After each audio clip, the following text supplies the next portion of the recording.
KWFN and KWFN HD1 San Diego. Annie Heilbrunn here. Catch up on Padres news and all sports throughout San Diego on the Annie and Elston Show, 10 a.m. to 2 p.m. daily on 97.3 The Fan. And Odyssey Sports Station.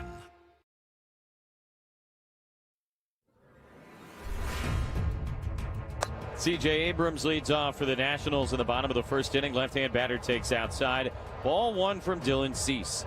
Great to see Cease able to go and make the start even after the hour 16-minute rain delay in the first inning. Cease is ready. Here's the 1-1. Swing and a ground ball to the right side. Cronenworth way off the line has it. Long underhand feed to Cease in time. And a 1-2-3 fifth inning. I feel like after the fifth, it kind of starts getting serious. Young swings, misses, strike three. 100-mile-an-hour fastball. A 1-2-3 sixth with a couple of Ks. And we go to the seventh inning. Yepes swings, grounds it to the left side. Solano in the breadbasket has got it. Throw to first in time. 7 no-hit innings for Dylan Cease. 1-1. Now the pitch. Swung on, bounced up the middle. Right to Kim behind second base. Throw to first is in time. 8 no-hit innings for Dylan Cease. All right, here we go. Bottom of the ninth inning in Washington. The number 8 hitter, Ildemaro Vargas, will lead off against Dylan Cease. 2-2 to Vargas. Here's the 8th pitch of this at-bat. Swung on, kind of a half-swing roller to second. Charged by Bogarts. He's got it. Gets rid of it quickly. In time, one away in the bottom of the ninth innings. Swings at the first pitch, grounds it to short. Kim lets it roll to him. He's got it. Throw to first is in time. And Dylan Cease is an out away.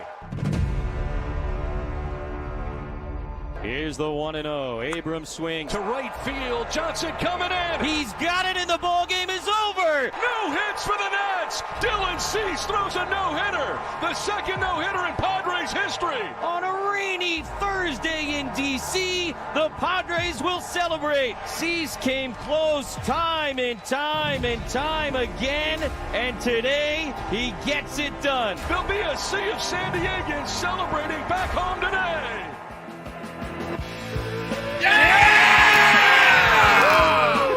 Paulie, that made me very, very titillated. Good morning, everybody. Well, that's one of the. This is one of the most feel-good Fridays we've had in a long, long time. Welcome in to Ben and Woods 97.3, The Fan. Great to be here with all of you guys, especially you two.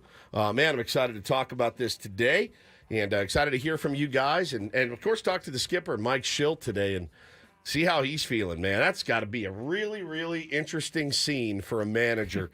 And we'll have all of that for you today. But what an afternoon for our beloved Dylan freaking Cease, man. I just can't wrap my head around what happened yesterday. So we'll get our heads right in here. I feel like everybody's head is already right today.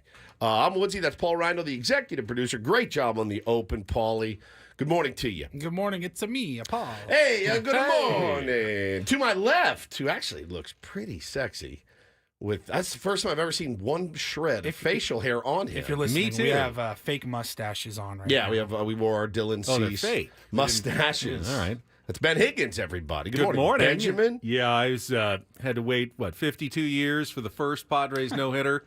3 is a nice, easy wait between no-hitters in years for your San Diego Padres. Pretty cool, man. I was thinking about it yesterday. I saw a lot of people tweeting about their kids going, "This son of a bitch." I was been a Padres fan for 30 years. Never got one. My kid's 7 and he's got 2. Bo's 6 and he's got 2. You want to know a cool moment? Was yesterday at the Padres camp that he was at. I was talking to one of the coaches after. And I walked up to Bo and I go, "Did you hear the news?" He goes, "What?" I go, "The news." He goes, "Oh." I go, "Dylan Cease." He goes, "Oh, yeah. We watched it." He's so unaffected. So I talked to the coach. I go, "Did you guys show him?" He goes, "Oh, dude, watch this video." Probably 50 campers huddled around a phone. Dylan Cease gets the last out. Wow, the kids go throwing their hats in the air. I'm like, man, how cool is that, dude? So it was awesome. I'm glad. I hope you guys got a chance to see it. I did. We didn't all get a chance to see it live and as it was unfolding Can't believe it, in our man. nation's capital. Which one of us could have possibly missed a milestone San Diego Padres moment like that? I cannot believe that happened to me yesterday. I cannot believe it. I really, really can't believe it. No, my missus and I were in marriage counseling with our beloved physician. She's fantastic. And we were sitting in the lobby. I've been watching the game all day, and so I had it on my phone. And I go, oh, my God. Like, from my house to the place is 5 minutes. Listening to Jesse. So I went in and I go, babe, look, got a no-hitter. Started the 7th inning. I think he was at 87 pitches. She goes, oh, wow. I go, yeah, he's not. It's 87 pitches. He doesn't have enough. They're not going to let him do it. He may have enough in the tank, but they're not going to let him have it. Gets the first out of the 7th. Door opens. We go back. So I flip my phone over. I'm listening. You're present. I'm present, fully present in the moment, not looking at my phone. No notifications on my watch, nothing. Just present. And I flip my phone over when it's over, and I go, oh, my God, he got it. Oh, my God, he got it. He got it. You guys had blown me. I had 100 text messages, and I go, babe, we missed a no-hitter. Huh. She's like, you are kidding me. I go, nope, no, we missed a no-hitter. And so I had to go home. We record every game, so I had to go home, rewind it, watch it. I already knew it happened, and I still was, like, throwing up through my hands. Like, it was I don't crazy. know about Ben. To me, I felt pretty friggin' confident like it was going to happen. He was so locked in. There was really no doubt in my mind. It felt, once he got through that 7th, I think I go, oh, he's got this. If he comes back out, he can do it. The pitch count wasn't too high. Right. And you went back and watched. The cameras were showing the dugout, and like he was giving handshakes. He was done. He was done. After Mike 7. Shildt took him out of the game. He took him out of the game. And when he came back out for the 8th, he got through the 8th in like 9 pitches, I think, 8 or 9 pitches. And I go, well, if he goes out for the 9th, he's going to get the no hitter. Yeah. Yeah. If he comes out, he was all over it. I did bring in the newest bit. It's the Rally Roach. Sammy was talking about that yesterday on the Eco Water SoCal pregame show. Now, I don't know if you guys know this. This isn't a real one. It looks real, If though. it was real, we'd all be screaming right now. Yeah, this would never happen with a real roach. But I had just bought these for my kids in Joshua Tree. Watch this. It's on wheels. Oh. Ready? Oh. You like pull it back. It'll and run it to shoots you. Off. It'll run to you. Beans in the chat says you were on your phone in therapy. No, I just said that I wasn't. I was present. I flipped my phone over, so I missed the no-hitter. I told after it was over, we were walking out the door, and I go, oh, my God. I looked at her. I was like, Padres just threw a no-hitter. She's like, it's fantastic. I don't think she had any idea what I was talking about whatsoever.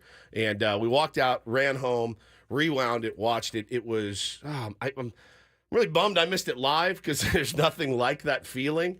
But I don't care. He got it, and that makes me feel great. I'm telling you guys. Again, I knew he had it. It was over. It was in the books. And I'm watching the first AB of that inning, of the 9th inning. And dude is fouling pitches off. I'm like, you got to take him out. Like you can't let him go 9 pitches, 10 pitches to this guy. What are we doing, Shilty? Even fully knowing he's got the no hitter. It was a total mind F for me yesterday watching that after the fact. Well, obviously, the part of this show that I'm looking forward to the most is the mindset of Mike Shildt when we talked to him at 9 a.m. And he explained a little bit of his thinking yesterday of the decision to take Dylan Cease out after 7 innings, and then the fairly long conversation that took place between himself and Cease and Ruben Niebla and Joe Musgrove just kind of chiming in. Jake and Joe were right there the whole time that they were having that conversation. And Joe just chimes in, stuff looks good. Stuff looks good, man. Like, are you sure you want to take him out, Skip? I think he might have what it takes today. And Mike Shildt, relenting and feeling still kind of ill about it, I would think, knowing in my heart, I know this is a risky decision that I am making to throw him back out there for so many pitches, but this is what my team wants. This is what my pitcher wants. And sometimes you have to just let your guys have that opportunity to go out there. It's incredible, man. It's just incredible. Dylan Cease goes out and spins a friggin' no-no yesterday. Talk about Joe was sitting right there kind of helping encourage Shildt to let him go out there. How about I didn't even notice they're roommates. I didn't know that either. Dylan till Cease is yesterday. renting the guest house at Joe's house. Yeah, and Joe's rent's going up. I'm like, the So two good. Padres no-hitters, the guys live together. That's incredible. Can I get a room there? I'd like to do some special things. That's pretty It's amazing. the House of Horrors for hitters. No doubt. No doubt. House of what? Horrors. Whores? Horrors. Horrors. Okay. I thought you said Horrors. I mean, you never know. But it was awesome. It was awesome. Padre fans across the country. There were so many. There were some tier ones that were in the house. Our buddy Dominic was there. Got to watch a no-hitter yesterday. Pretty spectacular. You know, I was thinking about it too. I said, man, had this game been at home and I was at it, I probably would have been home watching it. That's the bummer about me. I've only stayed to one game. You wouldn't have even made it through the rain delay to the bottom of the dude, I would have first absolutely. I would have sat down in my seat. It would have started dumping. I was like, "That's it. I'm going home. Let's watch this on TV. We're gonna get this sweep, and I'll just watch it from the comfort of my drive home." I was gonna say it's the first Padres no hitter with like full fans because when Joe threw his, they were still in limited fans at the start of the 2021 season. Yeah. It was like a pretty empty ballpark in Arlington there. But then again, there weren't that many fans at Nationals Park yesterday either. After the official, after 12,000. After the whenever rain it was delay, announced, it was like a fraction of and that. about half of them were like kid campers. Yeah, and yeah, I don't even know if they stayed for the end of the game. Yeah, so they announced 20,755. Bro, those last few innings when they would show the crowd, More like 755. there was like 700 people. Yeah, it was crazy. People in the chat, look, I mean, they're like, hey, give some shout-outs to Campy. We were going to analyze this later, but we're here. It's the start of the show. Everyone's feeling good. You absolutely have to give Luis Campusano a shout-out. And I'll tell you, man, I was watching the game early, and those dudes, they were not really on the same page early. Campy botched. You see that he kind of botched an early strike, a little bit of frustration. Dylan was shaking him off. They got on the same page. Bro, somebody made this point on Twitter, and I thought it was an elite point. I think it was our buddy Chad. Did you see the foul ball that he ran over to the net? The ball ricochets off the net, hits him in the face, and there's blood. that's with nobody out in the ninth with inning. nobody out in the ninth inning. The trainer starts to come out, and he's no, I'm good. Because you do not. The last thing you bro, want is a 4-minute delay while Cease is Yes, sitting there and they're stewing on the mound. They're looking at his lip, and it's just a little bit of blood. And he, unless I can't see anymore, get back in the dugout, leave me alone. Confession time. How mad were you guys when Ha-Seong Kim hit that double in the 8th? I was livid. I was, and then he went for second, and I thought, oh, he's trying to get thrown out. Yeah. In Ha-Seong Kim style to get the inning over with and get Dylan Cease back out on the you know mound. what? Let's just drop 5 straight bunts. It's just bing, bing, bing, bing, bing. Get out of this. Get to me the out bottom there. of the ninth. I was livid. It's the only time I've ever been livid at Ha-Seong Kim for getting a knock. Who he desperately needed it. But I was like, you son of a bitch. Now this guy's going to sit there and rot. More time to think. You just want to get him back on the mound. Campy, I thought it was such an unsung hero in that moment of like, we are not messing up this momentum. I'm not going to get this guy off his game. Watching Dylan calm himself, you could see the wheels turning, obviously. This has happened to him before. And that's a really fascinating story that we'll get into as well. But I'm so happy for him. Such a good dude, such a weird dude. So glad he's here. Don't know what this means long term, except, man, he threw a no-hitter yesterday against to sweep the team that has done nothing but run their mouths about the San Diego Padres. And the irony was not lost on me watching them celebrate at Nationals Park boisterously, vociferously on the field after a no-hitter. It was not lost on me. And I'm just so happy for him and Campy and all the guys. Xander Bogaerts and Jackson Merrill with a couple of elite plays. Oh, it's a great point because obviously, the Nats, the whole point was, hey, you're on your home field, you win, you get to celebrate how you want. Correct. And the Nats were mad about it. And we said at the time, if this had happened in Washington, you have maybe a more muted celebration where there's 3 exceptions to the road celebration rule. right. Clinching a playoff spot. Yep. Clinching a playoff series. or throwing a no-hitter. Throwing a no-hitter. Yeah, and or those perfect game, those yeah. are the times that you can actually celebrate as much as you want on someone else's field. And, to his credit, I ripped this guy pretty hard. Grant Paulson, who's a writer in D.C., he had, I don't know what kind of seats they give the writers there, but this dude was like front row by the on-deck circle, and he's the one he was really going off on Profar last series. He had a like he was right here staring at the mound, and he goes, well, there's a no-hitter. I've never seen one before. At what point do I start rooting for the no-hitter? And it was in like the 8th, and, people were like, no, you can't do it. He's like, screw that, dude. This is history. Yeah. And he was really complimentary, and that's the cool thing about a no-hitter, too. You're out there, and some guy's shoving on you, like, you know what, man? Well done. Unless it's Clayton Kershaw or something, but, it's Padres have had several thrown against them here. Like, it's only natural, right? Even if it's a division rival, like Tim Lincecum, it's natural. When he's out there for the 9th, like, you're like, this sucks, but it's history. Might as well get it now. It's You've history. come this far. Yeah. Like, unless it's a 1-0 game or something. Look, anybody on the Dodgers ever does it? Mm-hmm. I ain't tipping anything. No. I'm rooting so hard against it. But I feel like there is a point where you just kind of have to like take a step back and just go, this is pretty cool to be able to witness this. All right, Woods has already lost his cease stash. Yeah, Paulie is losing his cease stash. Well, mine is securely still between my my upper lip and nose. Because you have no hair. I know, I just ripped it right off. It hurt. Oh, did it hurt? I'll just leave it on all show. I'm good. It's not good. It's not going anywhere on this face. That's amazing. It's amazing. What a day yesterday. We'll come back and we'll set the menu. Obviously, we're going to break it down more moment by moment and get into some of the details of Dylan Cease's amazing performance yesterday. That is all coming up. Do not go anywhere. What a fun, festive Friday it is with Ben and Woods on San Diego's #1 station, the home of your San Diego Padres. 2-time no-hitting throwing San Diego Padres. 97.3 The Fan. Here's Trap with Kelly.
You got to read that. You got to read that thing in the chat that happened to Justin yesterday. Pretty amazing. I mean, you had your story about why you missed the end of the no-hitter yesterday. Yeah. Justin's got a pretty good excuse as well. Justin in the chat told his story. He was at the. Yeah, I got it. I got it. Said, oh, you got it. Yeah, I got it right here. I set the scene. It's my dad's birthday, and my wife and I are waiting on the doctor to enter the room to perform the ultrasound to see my child for the first time. 2 outs in the ninth, and the doctor walks in the same time Abrams walks up. I had to put my phone away, missed the last out, but got to see the healthy baby wiggling around. That's a good omen, man. right? It's That's a really good omen. Really good omen. You of course, if it's a boy, yeah, Dylan. Dylan is a cool kind name. of has to be the name, right? It's a cool name. It's even always the been a girl, cool name. actually. Oh yeah, it works both ways. It really does. Dylan for a girl is really, really, really nice. You can have a baby every 9 months, so you don't get a no-hitter. But it's his first. Ben, put your light on over there, buddy. You look a little dark and sad. There it is. There's my guy. There he is. Sweet You didn't angel. realize it was off. Yeah. It's congratulations awesome. to Justin and his bride and his baby. Hopefully everything is healthy and everything else. But yeah, I mean, I really think Dylan would be a no-brainer, like a total no-brainer for if that's what happened to you. Like that's just good vibes right there. And hopefully one day you'll get to watch no-hitter yourself with little Dylan, as I did with my son Jack. Oh, I'm so jealous, yeah, dude. got to sit there and watched almost the whole game with him, including the final out. We both jumped up, high-fived.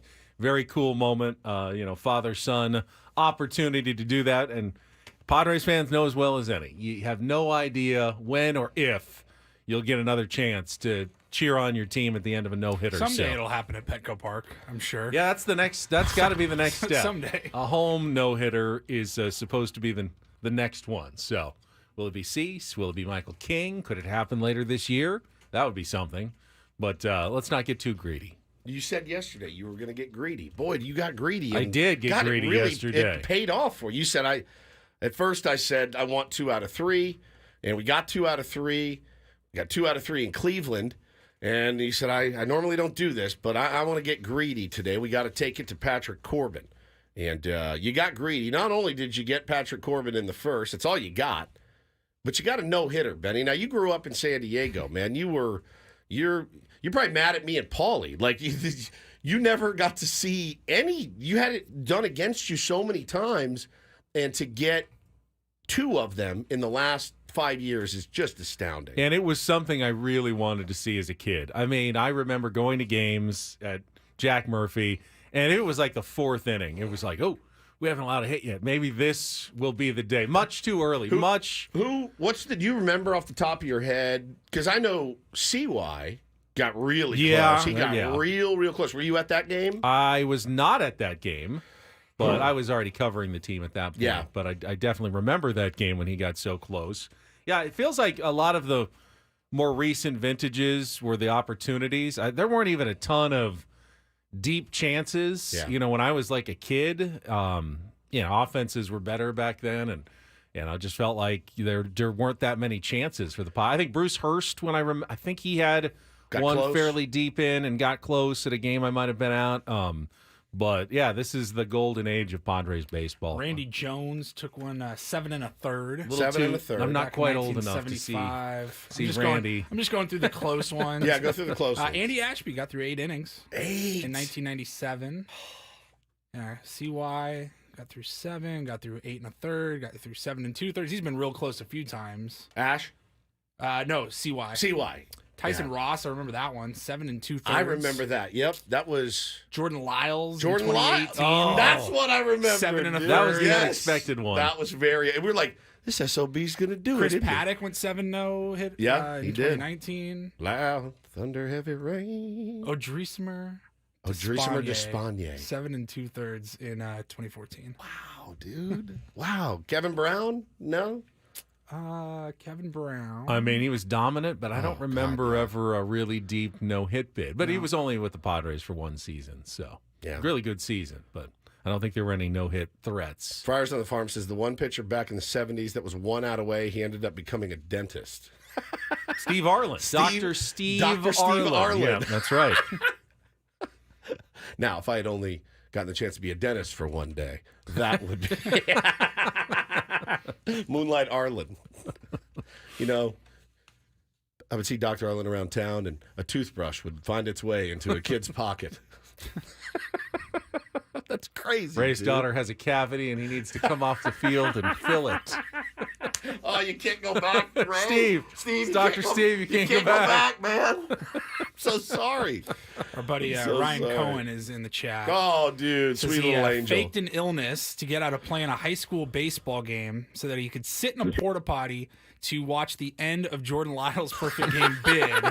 And that was a long walk back to the dugout after he lost it. That is just, he's like, Coach, it's bubbling, dude. I don't know what I'll be in the crapper if you need me, man. I'm sorry. I'm so sorry. Really cool to see him yesterday getting celebrate that no hitter. Yeah, See that video? 100%, It was awesome. man. He's our guy. All right, coming up on the program today, our Padres wrap-up, and we'll get all the highlights. Paulie's already put together such an amazing montage, but we'll go through. Every no-hitter obviously has a dominant pitching performance, and Cease's it was as dominant as any no-hitter you're going to see. There was barely any hard-hit balls, but there's always a little moment or two.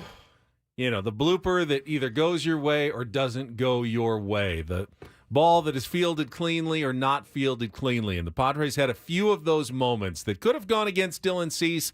They did not. We will go through the game yesterday and how it all unfolded into the second no-hitter in Padres history. In our 7 o'clock hour, we'll have our normal features, including Take on Woods, chance to qualify for a trip to Las Vegas and our musical trivia challenge. And don't do this a little early for our Cespedes Family Barbecue Friday. Jake Mintz going to be with us at 7:35. I'm sure he's got some thoughts. Padres, of course, a big national story as well today. That is brought to you by Grand Ole Barbecue. And then in the second half of the show, we'll do a Roundel report, and the manager, Mike Shildt, will join us from Baltimore, Maryland. Padres took a bus trip. It was such a cool video. Awesome. Of the team on the bus, watching the end of the no-hitter on the TVs on the bus, and celebrating again yesterday as they drove from Washington, D.C. to Baltimore for the final series of their 9-game road trip. Incredible video. I loved that. Him standing, we'll talk about it. We'll explain. We'll get to all of it coming up. Padres wrap-up is next. Don't go away. More Ben and Woods on a No-Hit Friday on San Diego's #1 sports station, 97.3 The Fan.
Perhaps, I mean, even slightly overshadowed by Dylan Cease's accomplishment yesterday is what he has done for his last 3 starts, which now go down as one of the best 3-start stretches by any pitcher in baseball history. Ever. And David Schoenfield from ESPN kind of went through about 10 of the best 3-start stretches in history, including the one that Johnny Vandermeer had 2 no-hitters in his and a 3-hitter in his 3-start stretch. It's pretty good. There was a Randy Johnson, a Pedro Martinez, a Bob Gibson, and right there in the middle of it, based on like game score, is what Dylan Cease has done. 1 hit, 6 innings. 1 hit, 7 innings. No hits, 9 innings. 30 strikeouts in 22 innings. 2 hits total. God. That's just on a different plane of locked in. It's just a different level entirely of being locked in. And I know that I saw a little bit of consternation about, letting him go back out there. And I think, Dylan Cease, he's gone. What was the final total? 114? 114 pitches. So yes. he'd gone 105 and things like that. You're not talking 140 pitches here. I feel way, way comfortable. And he even said, he goes, yeah, man, like I had it in me. I knew I could do it. Yeah, and I need to go out and throw 105 in my next start just to, make sure. But, yeah, I give a lot of credit to, obviously, Dylan Cease, but I give a lot of credit to Mike Shildt. I give a lot of credit to Ruben Diambla. I give a lot of credit to Joe Musgrove for kind of doing it, letting him go out there. I mean, the personal accomplishment aside, our bullpen is ready and rested, and there's a decent chance they're going to be used like crazy this weekend in Baltimore. Adam Azier is going to be on the bump today, certainly, so hopefully he can give you a little bit of something, Benny, but you got a full and rested bullpen. You've got, he's really, he put the team on his back yesterday. Yeah, we'll go through some of the implications moving forward on, what that meant by letting Dylan Cease go out there for 114 pitches when Mike Shildt joins us at 9 o'clock this morning. But let's go through yesterday with a bit of a fine-tooth comb. We've got our Padres wrap-up coming up. We've got some alternate calls of the final out as well. It's all coming up after a check of traffic here on 97.3 The Fan. From the 97.3 The Fan Traffic Center, here's Kelly Danick. Good on our roads at this time, guys. Start to see the usual slowing in the usual spots. Yeah, we're looking at US 52 heading out of Santee, but at least no incidents or accidents getting in your way. Unless you've been under a rock, guys, today's the second day of ComicCon. Going to be going on all weekend, so expect lots of foot traffic in the downtown area, East Village. Yeah, just be extra alert out there on the roads. I'm Kelly Danick with Ben & Wood, San Diego's #1 sports station, 97.3 The Fan. I love winning, man. I love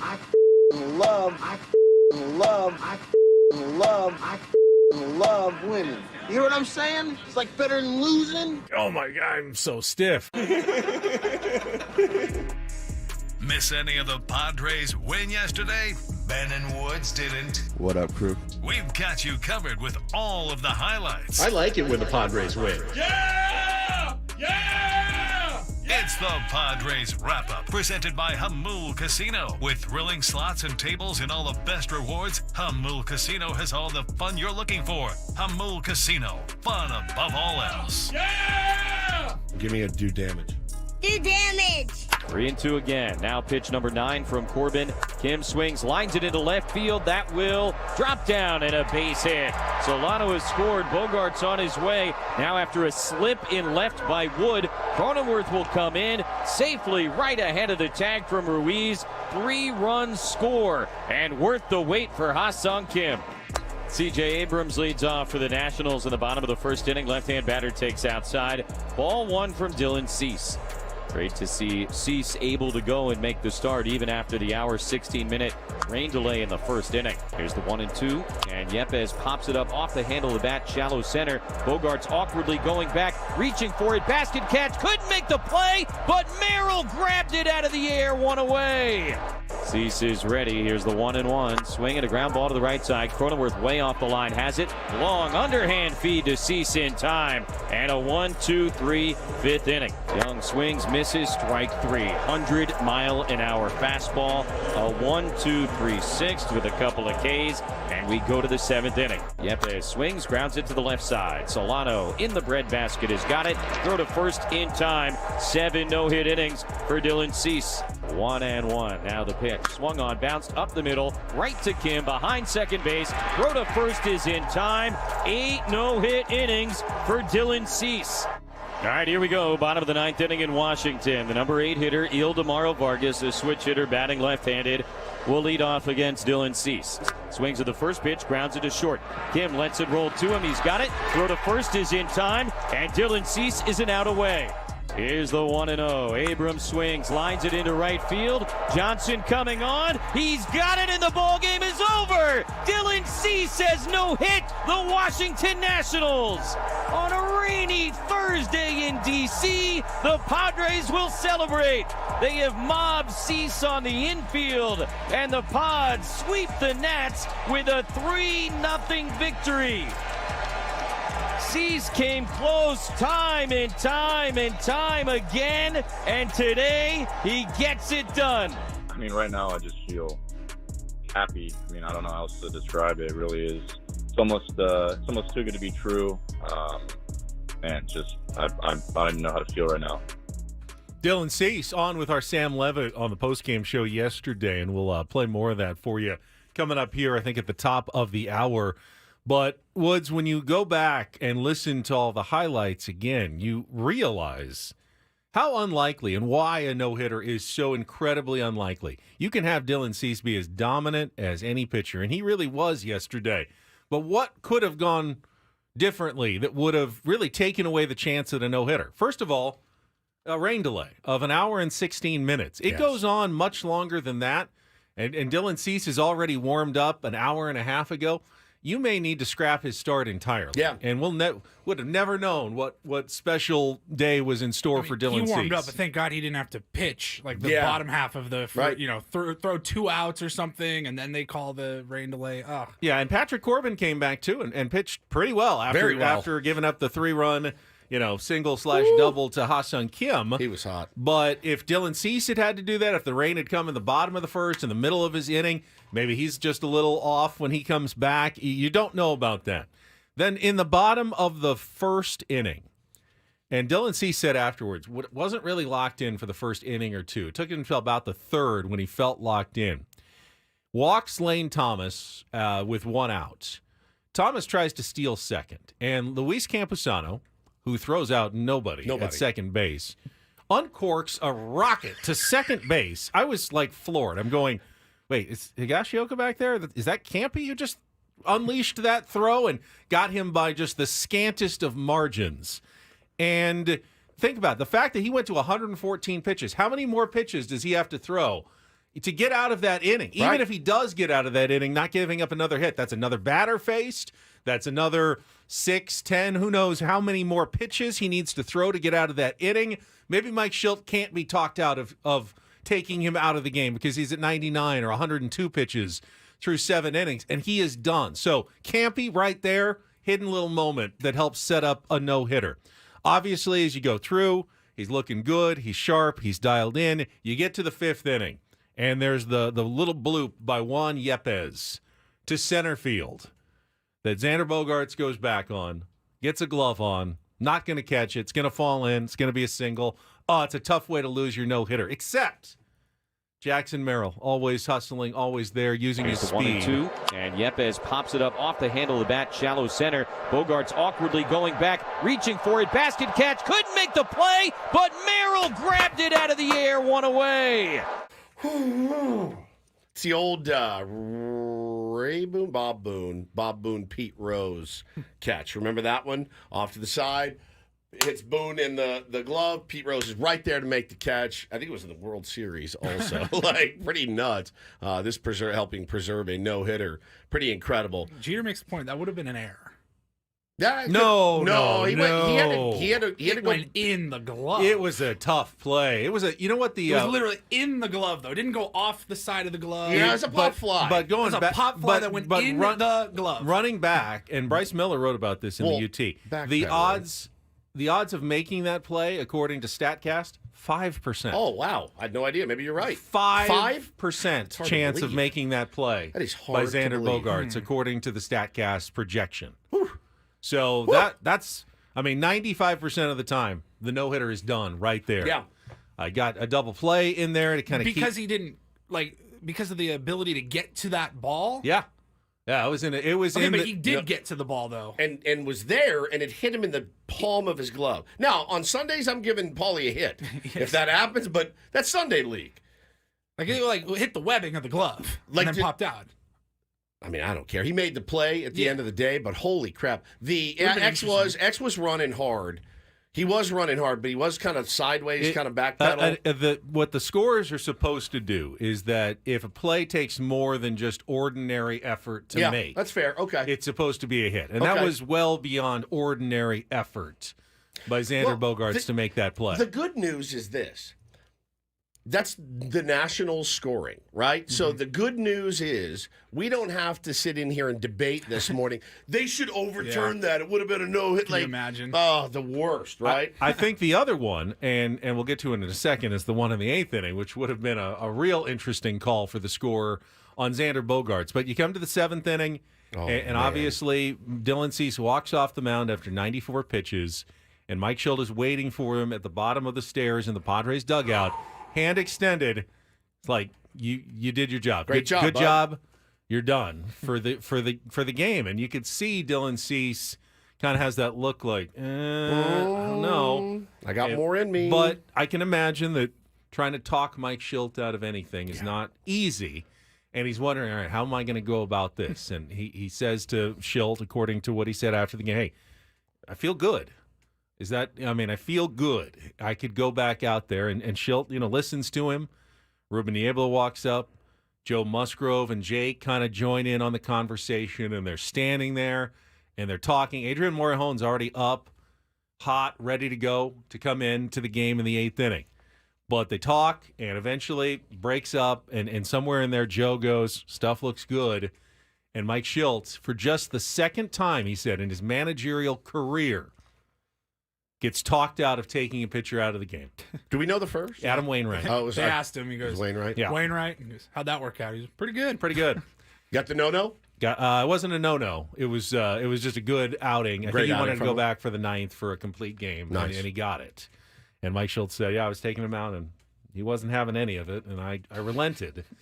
But he also said, it's tough because I'm the manager. I've got to be the grown-up in the room sometimes, and I got to look at the long picture. I got to look at the rest of the season. We are leaning on Dylan Cease heavily 100% for innings, and I can't be chasing individual milestones at the expense of the team perhaps later in the season. But he said we're going to have an extra off day for him. He's not going to pitch until Wednesday, I believe, against the Dodgers at Petco Park. Yes. And Dylan said, hey, why don't we try the 8th? If I get through it quickly, maybe we get the 9th. We'll still play it by ear. And then when he got through the 8th and, like nine pitches, whatever it was, then it was pretty obvious. Okay, at that point, you got to give him a chance to finish it out. Different circumstances, different points in the year. But do you think it was a tougher decision? What do we have, 55, 56 games left? Yeah. I mean, playoff hunt is in full effect right now. Yes. Tougher decision for Mike Shildt to let Cease go for that, knowing we need him over these last 7-8 weeks, or Jace Tingler letting Joe Musgrove. And I think his pitch count was higher. I don't remember exactly what it was. I want to say they were the same, but it was like his second start of the year. I think Joe threw 112. But yeah, it was I think third start, April 14th or something. Like April 9th, I think it was. Well, it was early in the year, so yeah, second or third start. And yeah, I'm sure that was a tough decision. I think for Jace, as a younger manager, you're going to probably be more deferential to the players, whatever they want. Just, hey, whatever you want, guys. Yeah. But you're like, good. Joe, it's the third start of the year, bro. We can't have you go out there throwing 130 pitches. And Shildt said, he was not going like 120, 125, 130. That's why even that if first, it, I mean, that first at bat of the night might have ended it if it had gone on a few more pitches. It just killed me. So he goes back out, gets through the 7th. Then there's the play in the 8th with Xander Bogaerts, and we'll probably have to delay some of the other final calls. Just we'll get to them though. And he makes a great diving stop. God. But then bobbles the ball on the throw over to first, catches it in his glove, recovers, and quickly gets it to first to get Keibert Ruiz just by a hair. Could be any other Nationals hitter other than the below average replacement level player Keibert Ruiz, and you don't make now that. Again, as I said, if you go beyond ordinary effort, that's usually ruled a hit. And he had to dive to make the play. So if Keibert gets there, it's probably going to be a hit. However, he had made the tough part of the play already. Yeah. At that point, it's routine. It's just transfer. Get up, transfer, and throw. It's a routine baseball act where he would have committed the error. So there was probably a little gray area there, but likely that would have been a hit had Keibert Ruiz got to first base.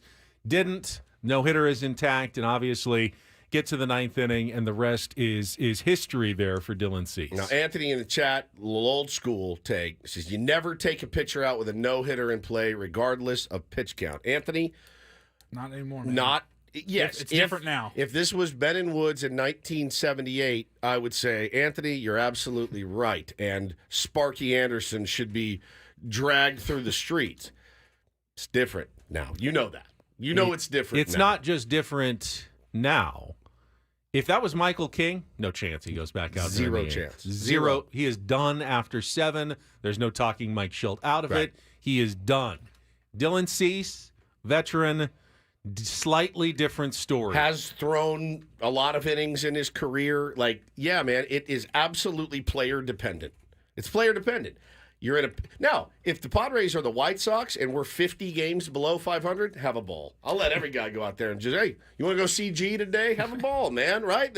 You're not protecting these guys from anything. We need those bullets, man. We really, really do. Dylan Cease is potentially your game 1 starter if you can find a way to make the playoffs. So, yeah, man. I know it's different now, but Mike Shildt had to be going through it in the dugout. We'll talk to him at 9 a.m. and ask him just how bad it was. All right, coming up, we will hear from Dylan Cease. We'll play Take on Woods. We still have all of the other alternate calls, the Nationals, Spanish, even Korean for you coming up of the no-hitter. You don't want to miss a second of today's program. Ben and Woods continuing next here on San Diego's #1 sports station, 97.3 The Fan.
One of my favorite things yesterday after the game was over, saw the call Jesse Agler made, but the video of him so cool. Actually making the call, Dave Marcus turning on the phone and recording it, and then I found it was Paul who put that together with the little screen. Jesse just texted it to me. He sent me the video. It was so amazing to see Jesse and kind of rocking back and forth and how tense and excited he is. And his call, you've heard it, I think, 2 or 3 times already this morning, was spot on, outstanding. One of those moments that he knows will live on forever. You want to nail it. And I think Jesse nailed it perfectly in his call. So we talked earlier, I mentioned like Lincecum. Remember, you get a chance to see a no-hitter, even if it's thrown against you. He threw like 2 in 2 years against the Padres, right? Or 2 in 1 year, like calendar year. But the Padres hadn't had one thrown against them in a while. Joe threw his in 2021, but Jesse wasn't there. Right. He called it, but he called it remotely. He called it from here. That's the first one he's probably called, right? I believe in person. Yeah, it's the first time he's seen it. It's the first Padres no-hitter, like Dave Marcus, who has been engineering Padres broadcasts for, 35 years? I mean, a long time. Has never seen a no-hitter in person. He travels to every single game. Good Lord. But not to the Joe Musgrove game because, of course, of COVID and still coming out of it in early 2021. So many people with the Padres had never seen one, and this was their first opportunity. So that was cool. Wow. Paulie has compiled some of the other final calls of the no-hitter yesterday. So, Paulie, just take us through your list of what we've got. Well, you heard Jesse earlier. I kind of, in the show open, we kind of actually split a little bit of Jesse, a little bit of Don. Which was great. So here's Don's full call on TV last night. Abrams to right field. Johnson coming in. He makes the catch. No hits for the Nats. Dylan Cease throws a no-hitter. The second no-hitter in Padres history. There'll be a sea of San Diegans celebrating back home today. I like no hits for the Nats. It rolled right off the tongue nicely. Well, speaking of those Nats, and talking about it all morning now, like calling the home, being the home team, the away team, throwing a no-hitter. How do you do it? Are you bummed? If you're the broadcaster, do you play it down the middle? Are you excited even? Well, here's how the radio call for the Nationals went. The right-hander rocks and kicks. Cease fires. Abrams swings and lines it to right field. Johnson coming in. He's there and he makes the catch. And Dylan Cease is mobbed by his catcher Camposano. And here come the rest of the Padres, jumping up and down as they drift back toward the third base side of the mound, out toward shortstop. In a hopping celebration for right-hander Dylan Cease, who's thrown the second no-hitter in San Diego Padres history. It's well done. I think so. It's really well done. By the way, credit to Mark Grant and credit to Tony Gwynn Jr. for letting Don and Jesse have that moment, right? I mean, it is your natural inclination to do something. You'd have to ball gag me, Ben. Like, literally, you'd have to take me out of the room. Get Woods out of here because he's going to step all over my call, like screaming or doing something, right? I mean, it would be so hard. It had to be a tough moment for the Nationals. It was a good call. They came into that series with a little hope. I think they were like 4.5 back in the wild card, thinking, hey, if we have a good series here, maybe we buy at the trade deadline. Maybe we have a chance to make the playoffs. They're now 7 out. They're behind everybody. They're done. The Padres. They're shipping off Jesse Winker, Lane Thomas, a bunch of guys. Their closer. They already shipped their closer out. Well, they have another closer. Kyle Finnegan. Kyle Finnegan's on his way out. Floro is probably available. Padres might be interested in a couple of those guys. One or both of those guys. But their season effectively was ended by the Padres over these last 3 days. So that's tough. And it was still a very good call. Of course, we have the foreign language calls. I don't know if the color analysts are quite as disciplined as Tony and Mudd were. Right. But let's go. We got the Spanish language. Was Eddie on the call? Eduardo Ortega? Yes. All right, great. I'm glad Eddie got to call it. La figura central va por su 10ª victoria. Dylan Cease se ha colocado a un out del 27. Inolvidable. Lanza. Batazo corto al jardín derecho. Allá viene el jardinero. Captura. Se acabó el juego. Juego sin hit ni carrera. Atrapa Bryce Johnson. Lo logró. Estamos en la capital de la nación. Dylan Cease se cubre de gloria. El segundo juego sin hit ni carrera en la historia de los Padres. Sucede, amigos, en Washington.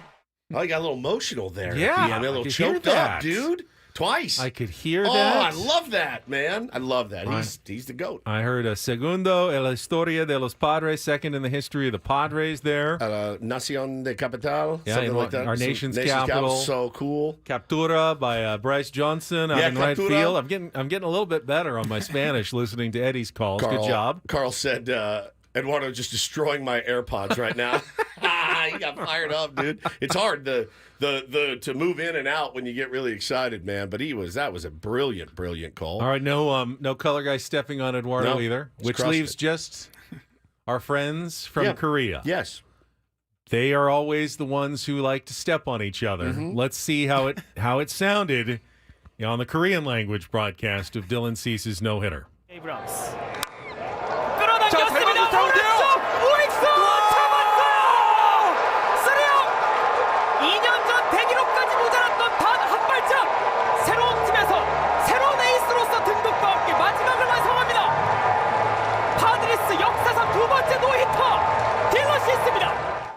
Rough start, but a good finish. Right. Rough start. After the guy had us, 3 seconds or so. Did he give him back off, dude? I'm calling a no-hitter. He might have given him the hand. It was 4.3 seconds.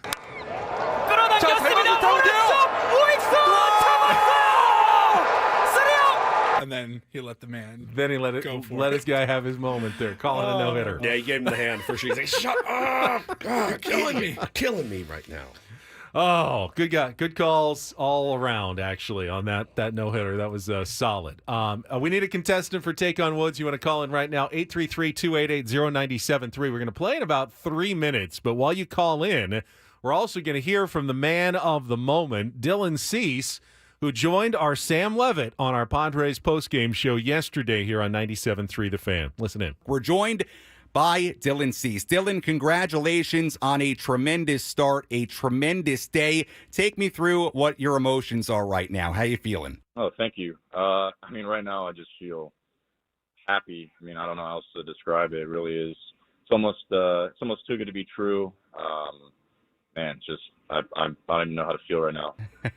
Dylan, at what point today did you realize that you were maybe in the midst of something special?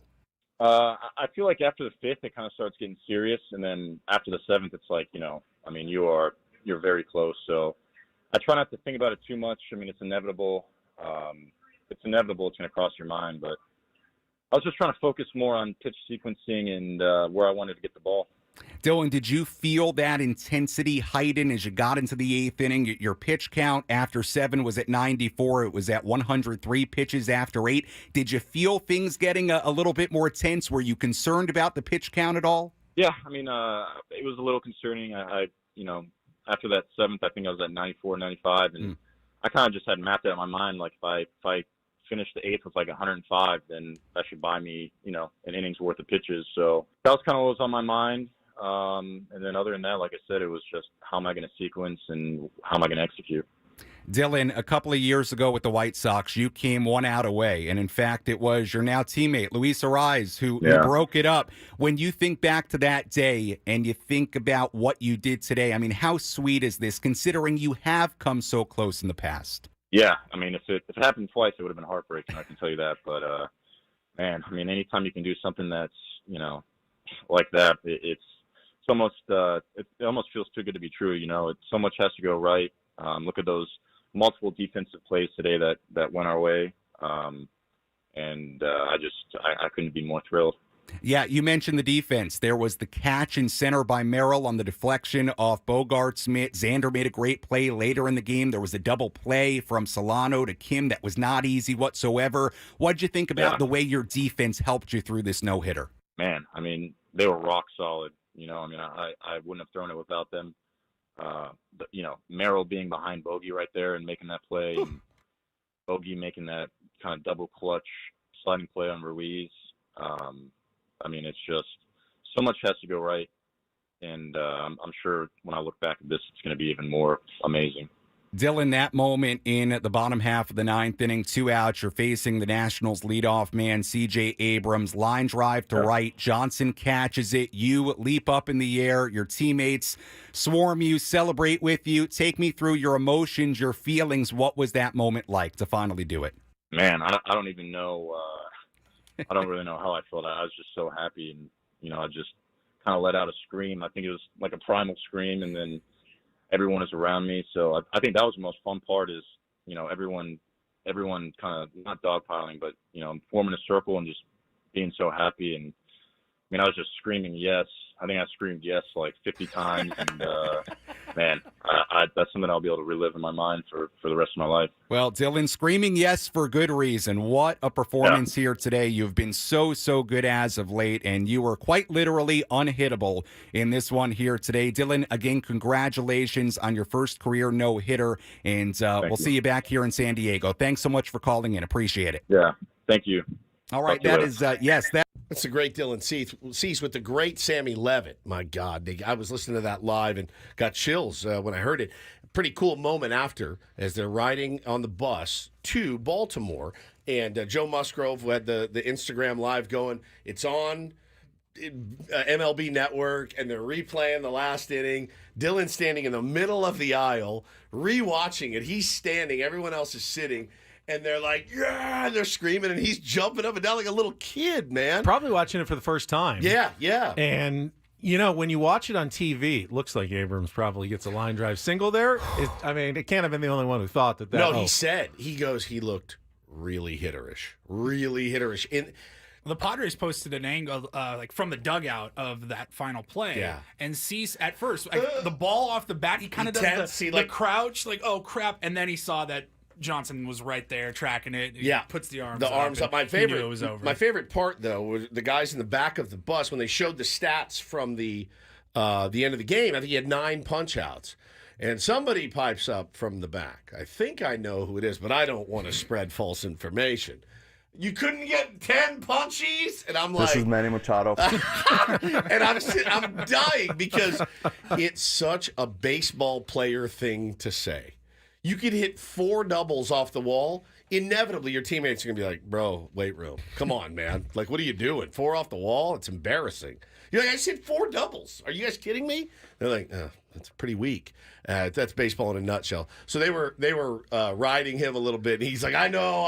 It was a really cool, special moment. Obviously, Dylan Cease probably a little overwhelmed by everything. A great interview by Sammy, but... he'll have some time to digest and reflect, and he's going to be on with Gwynn and Chris this afternoon on Friar Friday as well, live this afternoon from Baltimore. So you'll get maybe a little more perspective, thinking back, maybe some of the stuff that he missed when he joins Gwynn and Chris today on the program. So make sure you tune in for Friar Friday. I think they're only doing an hour. 3:05 is the pregame show, so 2 to 3, somewhere in that 2 o'clock you'll probably hear from Dylan Cease. All right, let's get to it. It's time to play a little Take on Woods.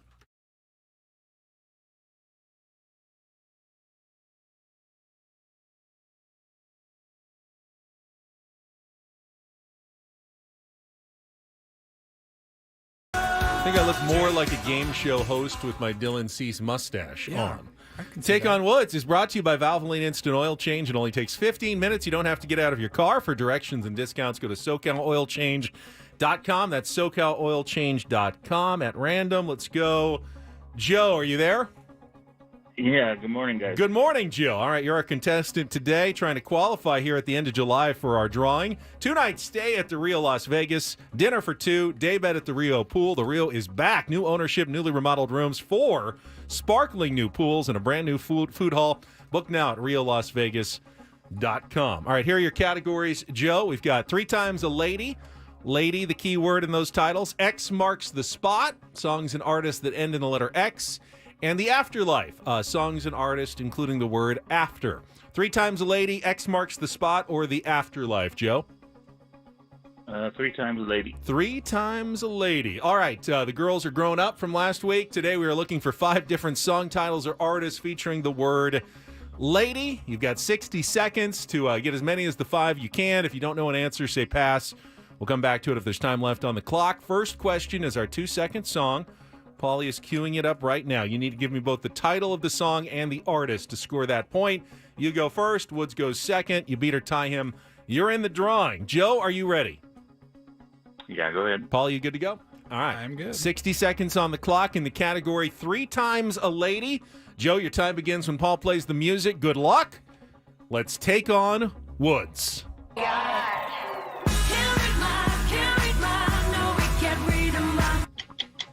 Lady Marmalade, Christina Aguilera. Incorrect. Written for his wife Diane, which 1986 song became a worldwide hit for the then little-known artist Chris de Burgh.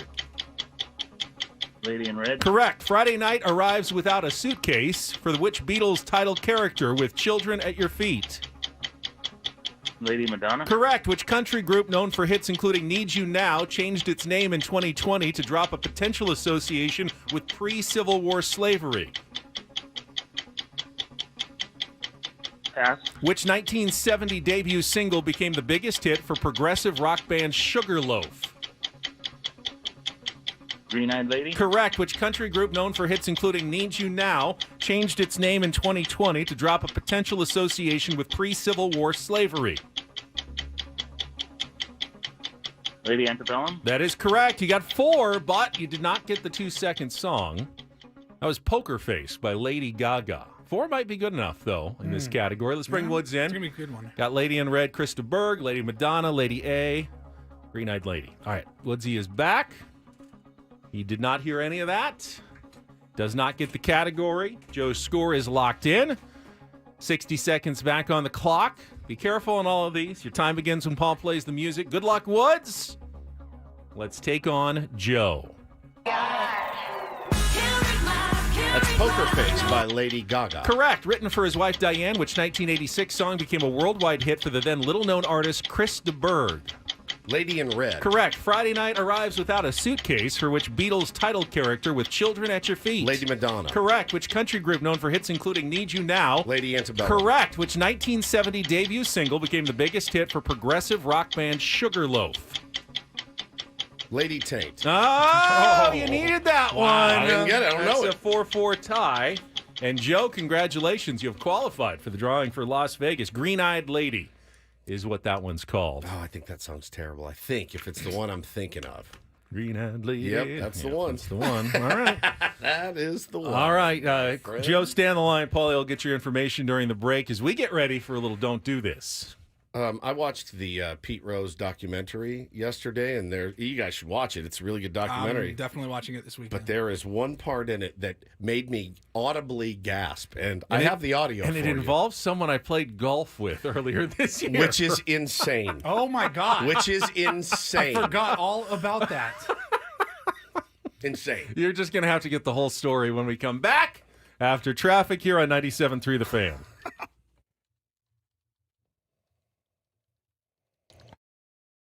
Jam, by the way.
Don't forget, Jake from Cespedes Family Barbecue is going to join us at the bottom of the hour. We'll get his thoughts on Dylan Cease's no-hitter and the upcoming trade deadline. Well, first, though. And some moves that have already gone down we haven't even talked That's about true. yet because of the no-no. Pretty big name. Yeah, move pretty big yesterday. name. Yep. Yeah, first, though, Don't Do This is brought to you by the Craft Taco in Sorrento Valley. What a great day to check out the Craft Taco today. 100%. Some of the best quality tacos in all of San Diego. Go to thecrafttaco.com. Take a look at those happy hour specials at thecrafttaco.com. What's Tuned into the Pete Rose documentary. I believe it's called Charlie Hustle or something. It's on HBO Max. It's a really well done documentary, regardless of how you feel about Pete Rose. And it kind of it shows a lot of the old stuff, and they're kind of taking him through his multiple attempts to get back into the good graces of Major League Baseball. what it's not, it sounds like, and this is a good incorporator word, a hagiography. Somebody tweeted that to me the other day. Yeah, which is like a make it seem like he's a saint. He's perfect. Right. It's not. It's not just all the good stuff and none of the bad stuff. They could have tried to do it, but if they wanted to do it, they would have had to mute his mic entirely for the entire 4 parts. You couldn't have had 4 words from him because every time you see him, he's digging himself into another hole. So, longtime Reds broadcaster Marty Brennaman, a legend, walks in. Pete's sitting in a chair. Marty walks in with his wife, Amanda. I played golf with her when you guys were at fantasy camp, and I had a couple hours to kill. Yeah. I just went by myself to the Wigwam Golf Course near Peoria there, and they put me together with 2 nice ladies, and turned out to be Amanda Brenneman and I think Marty Brenneman's sister. Yeah. And Marty came at the turn, and I got a picture with Marty, and got to meet Amanda. It was like, cool. They were there for Reds fantasy texted camp. us that, and we were both sitting there speechless. I'm sorry, what? Yeah, it was the wildest thing. So when I saw this last night, I'm like, I think that's the lady that Ben played golf with. But Pete's sitting in a chair. Marty comes up, says hello. And then Amanda comes up, and Pete Rose had this to say to her. Come on, Pete. It's good to see you, though. It's been a while. It is. You look good. Thank you. So do you. Still got them jugs, don't you? They're still a part of me. Yeah, they haven't gone anywhere. You're all sick. You're all both still sick. Sick, old men. He said, in case you missed it, you still got them jugs there, don't you? Still got them jugs, don't you? That's in the... to a woman, a lady. Yes, Paulie, save that for the tournament of drops. Still got them jugs, don't you? Still got them jugs, don't you? He looks her up and down. Well, it's Pete, like 78 years old? 81. 81 years old. Still got them jugs, don't you? Still got them jugs, don't you? I'm going to say it to my wife all the time now. It's my wife. So, yeah. Hooter Research. It's unbelievable. She's a very nice lady. Booby prize. She's kind of a spitfire, so she handled it well. Yeah. I mean, what are you supposed to say to that to Pete Rose? Now, you played golf with her. Yeah. Do you have any comments? Do you have any Ben? comments? Anything to say? Anything to add? She had very, very nice golf swing. She did. Yeah. She's a good player. Yeah, she had a good swing. Still got them jugs there, don't you? Still got them jugs, don't you? What in the world? Creepy old man. It's unbelievable. My God. When I saw it, I went like this. Ah! I audibly gasped. Like, I was not expecting that. He looks her up and down. Oh, you look good. That's the creepiest Yeah, part. no, He didn't get that if you're just hearing this Yeah. audio. No, he but, looks like, her up and down. He Yeah. sits You look back, good. looks all up and down, and that's what he decides. Those are the next words out of his mouth. All right, Tier 1s, we got to watch the Pete Rose documentary for more. Watch it. Pete Rose. Let's discuss it on Monday, if possible. All right, this is an update from a Don't Do This story from earlier this week at the Paris Games. Remember the Canadian soccer staffer for the women's team who got caught flying a drone over the New Zealand practice, their opponent, probably trying to steal information to get ready for the game? Well, as it turns out, so the head coach said, I'm going to do the right thing. I'm going to sit out this first game just as kind of self-punishment for what my staffer did. Well, the Canadian Olympic Committee says new information shows that the coach, Bev Priestman, likely aware of everything that was going on, and they have fired her and sent her home from the Olympics. And not only that, but as more information comes out, it sounds like Canada's been doing this for a while. Oh, boy. And that everybody's been aware of this. And, maybe even all the way back to when they won the gold medal 4 years ago or 3 years ago in Tokyo. Oh, boy.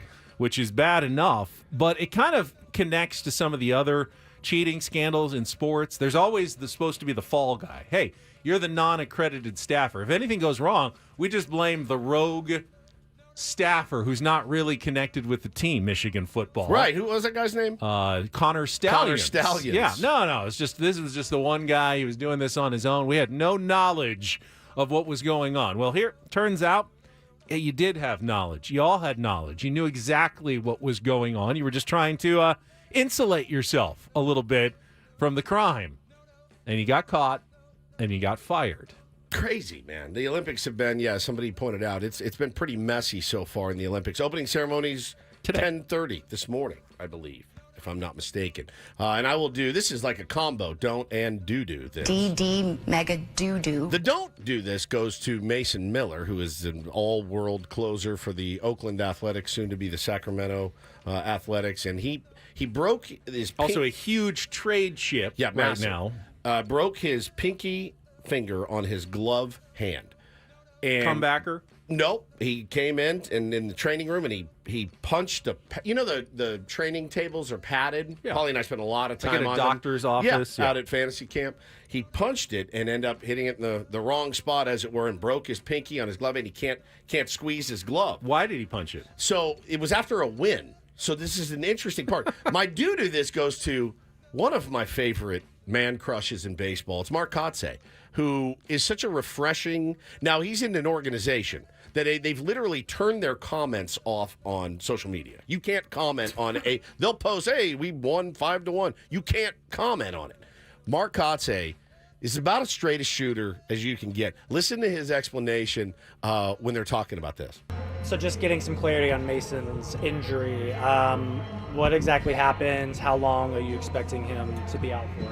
Yeah, I know there's some speculation, and the original statement that was put out is pretty accurate. I believe maybe Mason's agent may have, thought differently and made a statement of his own. But how we do things here in this organization, we tell the truth. Not everybody. And the truth is, Mason post game Monday night after being done with his pitching came in. The training room was going through his recovery. Was reminded that he had a post game lift to get in. Out of a little bit of frustration, he just kind of pounded his fist down on a padded training table, which out of emotion. We've all been there, done it, and unfortunately, it resulted in a fracture in his non-pitching hand in his left hand, in or around where his pinky area is, which, unfortunately, he's not able to squeeze his glove and has gotten himself put on the IL. Any timetable for this? That's pretty much the end of it. But him talking about the agent, no. This is what happened. I've never seen that from a sports franchise. That's radical honesty. It really is like radical honesty. Like for him to say, his agent put out a report, that's not accurate. But to also, in a way, he embarrassed Mason Miller by saying, bro, you had extra work to do. You didn't do it, and you punched it. It's like my 6-year-old. You're frustrated by having to go do extra work. Post-game lift. And you injured yourself in the process. Yeah. They didn't have to say that. They did not. He could have said, he got injured in an unfortunate non-baseball accident in the clubhouse, and he's going to be out for a couple of weeks. But no, Mark Kotsay went with radical honesty. Yeah. Wow. Let's don't and do this for a Friday.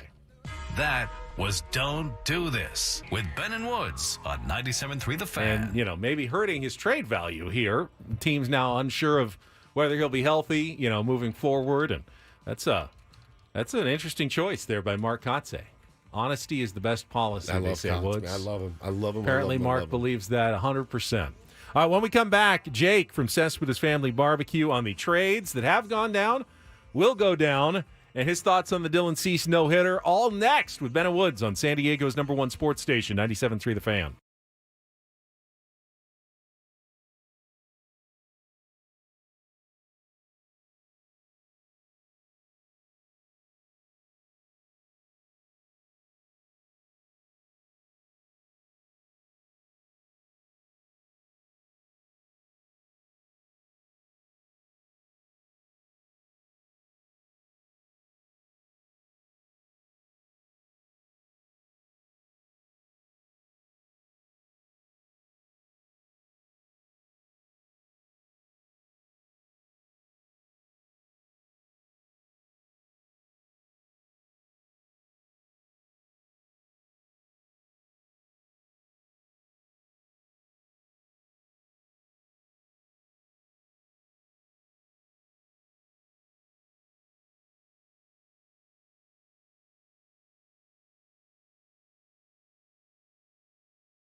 As Woods alluded to, had probably the first most significant pre-deadline trade went down overnight last night, and we haven't even mentioned it in an hour and 40 minutes because of the Dylan Cease no-hitter. Yeah.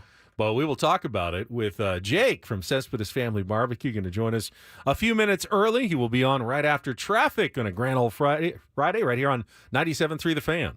There goes From the the no-hitter. 97.3 The Fan Traffic Center, here's Kelly Danick. Traffic is sponsored by Viejas Casino and Resort. Got a rollover crash on northbound 5 before Gilman's. Got the fast lane blocked. Also traveling on southbound 163 through the Washington Street off-ramp. We have reports of a stalled van. Cordell traffic cam shows a solo vehicle crash eastbound 8 before Los Coches. That's in the Center Divide. Viejas Casino and Resort is home to the best players club in My Viejas. Start earning points toward incredible rewards like free gifts, concert tickets, hotel stays, dining discounts, and more. It's time to ditch the other guys and join the best of My Viejas Players Club, Viejas Casino and Resort. I'm Kelly Danick with Ben and Wood, San Diego's #1 sports station, 97.3 The Fan. And we are joined right now, Jake Mintz from Cespedes Family Barbecue and Yahoo Sports. It is brought to you by our friends at Grand Ole Barbecue. As you can tell, Jake, we were having a grand old time this morning after the second no-hitter in Padres history. Start with your thoughts on what Dylan Cease did yesterday in Washington.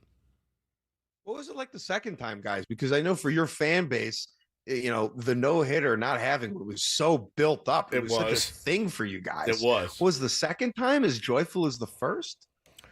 It wasn't as cathartic. It was certainly as fun and exciting, but it didn't have that giant, like, the elephant in the room that has been sitting around for 50 years element to it. But it was pretty awesome. Because it was also great that it was Cease, because sometimes you get these no-hitters and it's like, you know, Schmendrick McGee carves through the Diamondbacks, and then like the guy's not in, he's like in Korea in 2 years, right? This is the best pitcher on the baseball team making it through a whole start with not allowing a hit. Like, yes, good, awesome. You're allowed to feel kind of this unencumbered sense of joy for him. The fact that he is very close with Joe and like lives in Joe's guest house, like I'm so happy for you guys. What a delight. You're like the 7th person I thought of, but you weren't like the 25th. And I think that's important. I think one of our fears before the first one was that it was going to be a combined no-hitter. And we just wanted it to be one pitcher, 9 innings, and legit. Now they've got 2 of them with 2 significant figures for the Padres. Yeah, Jake, it'd be like the Padres winning their first World Series, but it's in a 60-game season. And you know, according to all the doesn't count. It just doesn't hit the same. According to all the Dodger fans out there, they're like, "Oh, we would have totally given you guys credit if you had won it that year." You wouldn't. You if it's your first one, you want it to be as legit. You don't want any. Oh, that was a questionable error handed out. There was none of that. It was just straight up. This reminds me of my first kiss that I had when I was in the 7th grade. You know, like I went for it. It was a real kiss. I don't look back and be like, was that my first kiss? Was it just a peck? Yeah. Right? Like, did I miss? No, like I left it all out there. And history lets the record show. You got all the way to first base. That's right. Yeah, all the way to first base. Got a knock. Unlike the Nats yesterday. Booyah. Yeah, brilliant, man. Well, listen, I went to bed last night. I woke up. First thing I do, I checked my phone. I went, oh, God, Randy Arozarena traded. Now, the fun part about the trade deadline is not only, hey, what's my team going to do? It's also, please don't let other teams that I loathe get players that they want. And Arozarena connected to the Dodgers, obviously, Jake. And I thought it was a foregone conclusion. No, wake up. He's going to Seattle. Seattle got a decent return. I mean, I know Randy's having a down year, but I thought, oh, my God, no team needs it more than the Seattle Mariners. Oh. What are you talking about? MLB told me that the Mariners are your guys' biggest rival. Yeah, our natural rivals. Yeah, we don't really care. Yeah, I know. Randy to the Mariners makes just such an enormous amount of sense because this is a team who really needed a player like that. Their offense was just so sluggish and abysmal and punchless and frankly sad. Yeah, like watching the Mariners offense was tough. A chore. It was an endeavor. And to see them get Randy, a guy who just brings an outrageous amount of energy to the proceedings, is going to be great for the Mariners. We keep hearing the Padres are going to pick up a starter and a reliever likely before the trade deadline, but got no idea who. And part of the reason, Jake, is that there's probably 11 or 12 teams that need starting pitching at least. And there's not that many starting pitchers out there to go around. This is the ultimate seller's market right now for starting pitching. How do you think it's going to play out here over the next few days? Well, it really all depends on what happens with Garrett Crochet. I mean, he's the biggest fish, right? And yesterday he said, if you trade for me, I want an extension so that when my arm explodes, like I can pay for my grandkids' education. Right. Which totally fair, legitimate. I do think it's a seller's market. I think the AJ Puck trade, as whatever it may come across, set the market in a very interesting way. I mean, those were two very interesting, compelling prospects that Arizona gave up to get albeit very good reliever with 2 years of team control. I heard that the White Sox are asking for the world and the stars for Fetty and Crochet. I think teams will pay those prices when it's all said and done, just because the amount of clubs that need a starter is really high. Again, the way that I think about trade deadline acquisition pitching, can this guy start a playoff game for me? Do I feel good if he's starting game 3 of a playoff series? If yes, then worth it. If it's just a bulk arm to get you through the season, I feel a little bit differently. Talking to Jake from Cespedes Family Barbecue this morning, it's funny that you mentioned that bulk arm, because while I look at our rotation here in San Diego today, I do think like we're in an interesting position with Waldron pitching well and King pitching well, but, you know, he's never thrown this many innings before. Dylan Cease obviously pitching really well, locked in as anybody in baseball. I'm looking for that kind of innings eater type, that bulk guy. Who is an interesting guy that maybe you've thought of for the Padres or really any other team that needs that guy to be there to help them just get through the season and get into the postseason? You know who's free agent right now? Rich Hill. Oh, my God. I can't do it again. How dare you? How dare you? By the way. I cannot do it again. I saw the Dodgers are interested in him. I mean, they just signed Nick Ahmed as well. Like, everybody's scrounging a little bit to you guys get are like, through it. Dodgers, please be interested in Rich Hill. Please get Rich. Oh, no, he'd shove against us. You know that. He absolutely would shove. I hope you're super interested. Zach Eflin is a guy who I think could get moved with the Rays. He has another year of team control after this one. Question with him is, like, does he start a playoff game for you? I would say when he's going well, the answer is yes. If you're looking a little bit further down the list, it gets pretty thin pretty quickly. I would say the Angels have some guys where you could like squint and be like Griffin Canning, maybe not. I mean, it is the teams will move guys who you're not particularly excited about, and then they'll make 10 starts and 8 of them will be bad, and it'll just save the bullets for your important pitchers when the weather gets cold. Although it doesn't get cold where you guys are. No. Speaking of pitchers who join the Dodgers and then shove, we had fun talking about Brent Honeywell. You guys did some stuff with him and then, you know, kind of flamed out with the Padres. They let him go. He has resurfaced with the Dodgers. Yeah. And I think he's thrown 8 straight shutout innings and got the save yesterday in a win over the Giants. He's back. Your guy is back, but now he's in the enemy camp, Jake. Yeah, but you guys can appreciate the character that Brent Honeywell Jr. is. This is a guy who has had, again, 4 arm surgeries and is still playing baseball. If I had 4 esophagus surgeries like Dustin May, I would stop podcasting. Yeah. You know, I would go do something else. So that Brent has continued this line of work in and of itself is impressive. And he's throwing 96 again. I know things didn't work out with the Padres. Some of that is, you know, if he had been younger and had more option years, he feels like a guy they probably would have kept around. It was just the type of situation where he was at. It just didn't make sense with the roster construction for San Diego. I wish him, he's just amazing watching him get major league hitters out on the day that Clayton Kershaw came back and Ohtani homered. It's just one of those things where when you know someone and you care about them and you see them doing really well, it makes you very happy. Jake, always appreciate it. Man, have a good week. It's good catching up with you, and it'll be a fun trade deadline. I can't wait to see all your coverage coming up in the next few days. Guys, I just want to say you're lovely. When I'm waiting to hop on to do this, and you have the little, reel of all the fun things that you guys do, really warms my heart. There are very few people on this planet like Ben and Woods, and it is a delight that I get to be associated with you and your show. And what a beautiful morning it must be in San Diego. It's a great day, shining down above all. It is a great day, man. Thanks so much, brother. Have a good weekend. See y'all. There he is, Jake from Cespedes Family Barbecue and Yahoo Sports, brought to you by our friends at Grand Ole Barbecue. I'm sorry I lost our no-hitter with my flub. You're hoping we could get all the way through. Did you mention that yet? We have not. No, we didn't set that up. Well, you don't want to talk about it while it's still going, Can't obviously. You don't want to jinx it. No, I texted the boys last night. Let's try to get our own no-hitter tomorrow. No flubs. And there's always a big ask on Friday. It's a huge ask, but I mean, it's like asking Adam Major to throw now throw another one today with Adam Major. That's exactly really right. prove that you can do it again. But Adam Major doesn't have the experience that Ben Higgins has, and this is the stretch run. On Friday, I'm Adam Major on Fridays. This is my 17th straight day of work. I think tomorrow I finally have a full day off. So I got to remember to never complain around Ben. I know it's so hard to. It's so hard to complain around Ben. Steve is finally coming back at Channel 10 from his 2-week Hawaiian vacation. And then your other Steve, and now the other leaves Steve for a week, is leaving next Tuesday on a Hawaiian vacation. That is incredible. Sorry about blowing the no-no. Well, you only made it to like the 5th, so it doesn't. Not bad. It can't feel.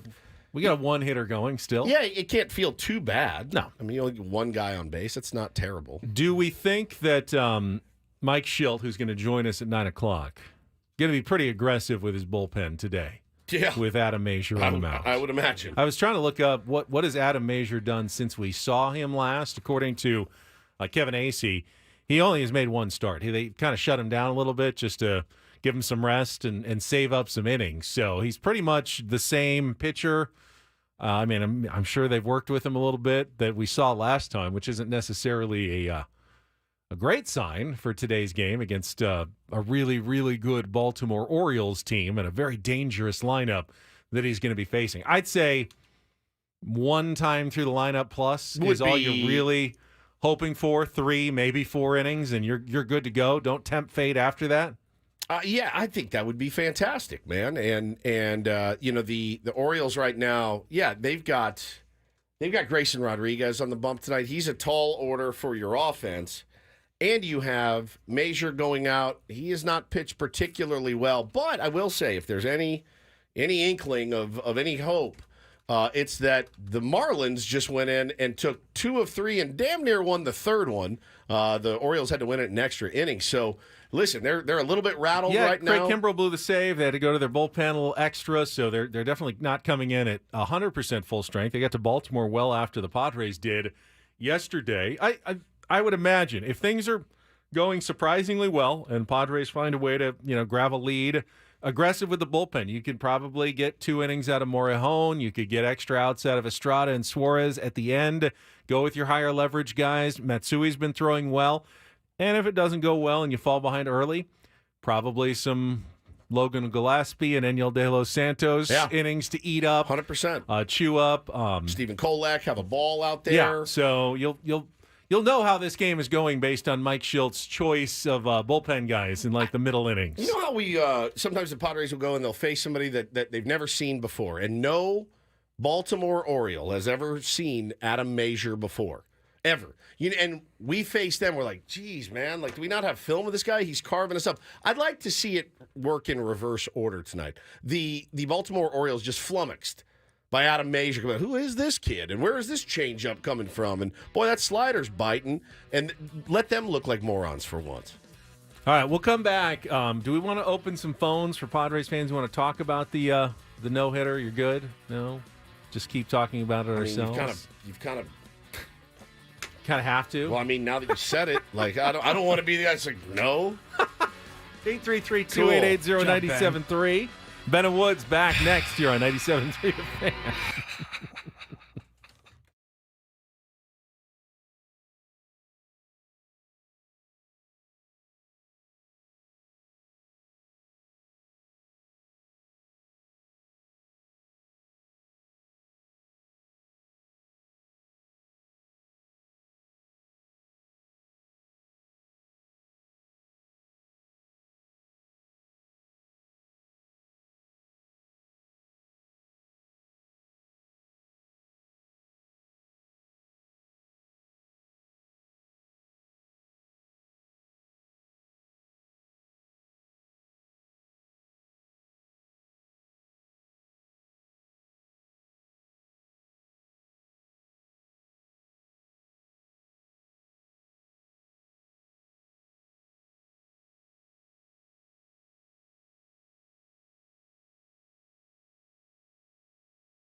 Here's the 1-0. Abrams swings to right field. Johnson coming in. He's got it, and the ball game is over. No hits for the Nats. Dylan Cease throws a no-hitter. The second no-hitter in Padres history. On a rainy Thursday in D.C., the Padres will celebrate. Cease came close time and time and time again, and today he gets it done. There'll be a sea of San Diegans celebrating back home today.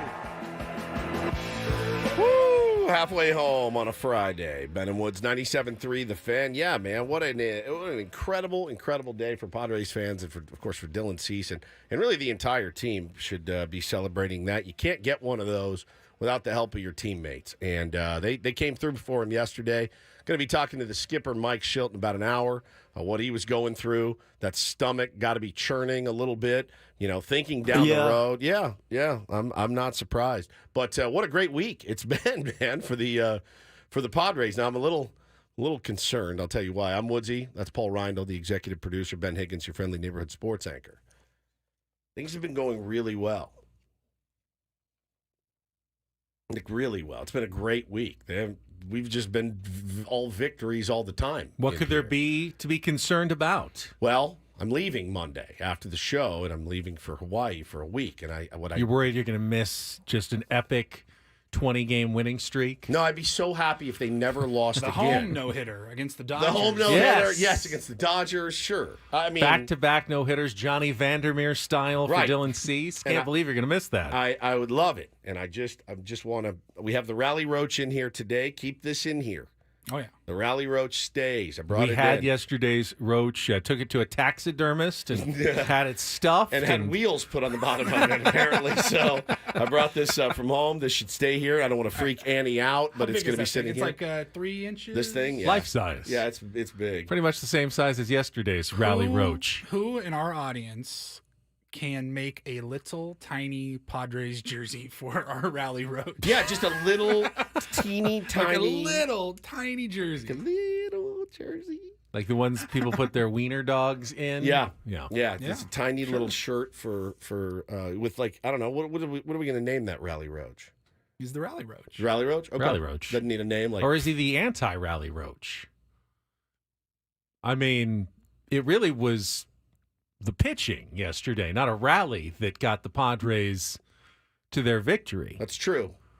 The pitching roach. It doesn't sound great. Pitching ninja, pitching roach. Do we address this all on Monday? See how the weekend goes, maybe? Yeah, maybe. Yeah. 100%. It's only been one game. Yeah. Let's not put the cart ahead of the roach. That's right. And so we, but I'm leaving town, and I want it to go well for you guys while I'm gone. Not just your shows, but like, I don't want them to fall off a cliff like they did the last time I went when I left for Texas. Well, every time they've gone on a nice 5-game winning streak, they've immediately fallen off the cliff right afterwards. So, yes. I mean, what are we expecting coming up here this next week?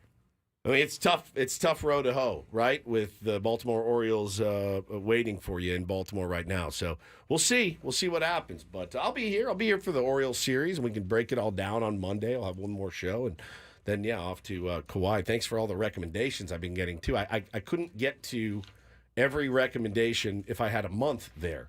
But I have to like go in this weekend and collate them. I've got DMs of. It's not that big of an island. That's what I thought. I figured there's 7 restaurants to choose from, and go on these couple hikes. And I've got 100 places to go check out when we go. I'm very excited. Did we ever come to a conclusion? I know we did this on that year. Remember that year you took multiple Hawaiian vacations? Yes. Yeah.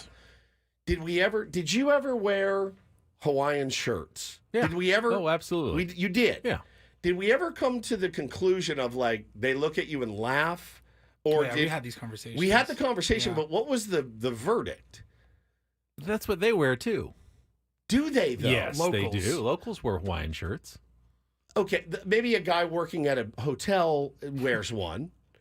When you're walking, the guy you rent the surfboard from or something. Yeah, he's got one on. I mean, when they're not, they're just probably at the beach and they're shirtless. Well, no, because there's people on Kauai that sell insurance. Are they rocking Hawaiian shirts? I think they might be, yeah. Really?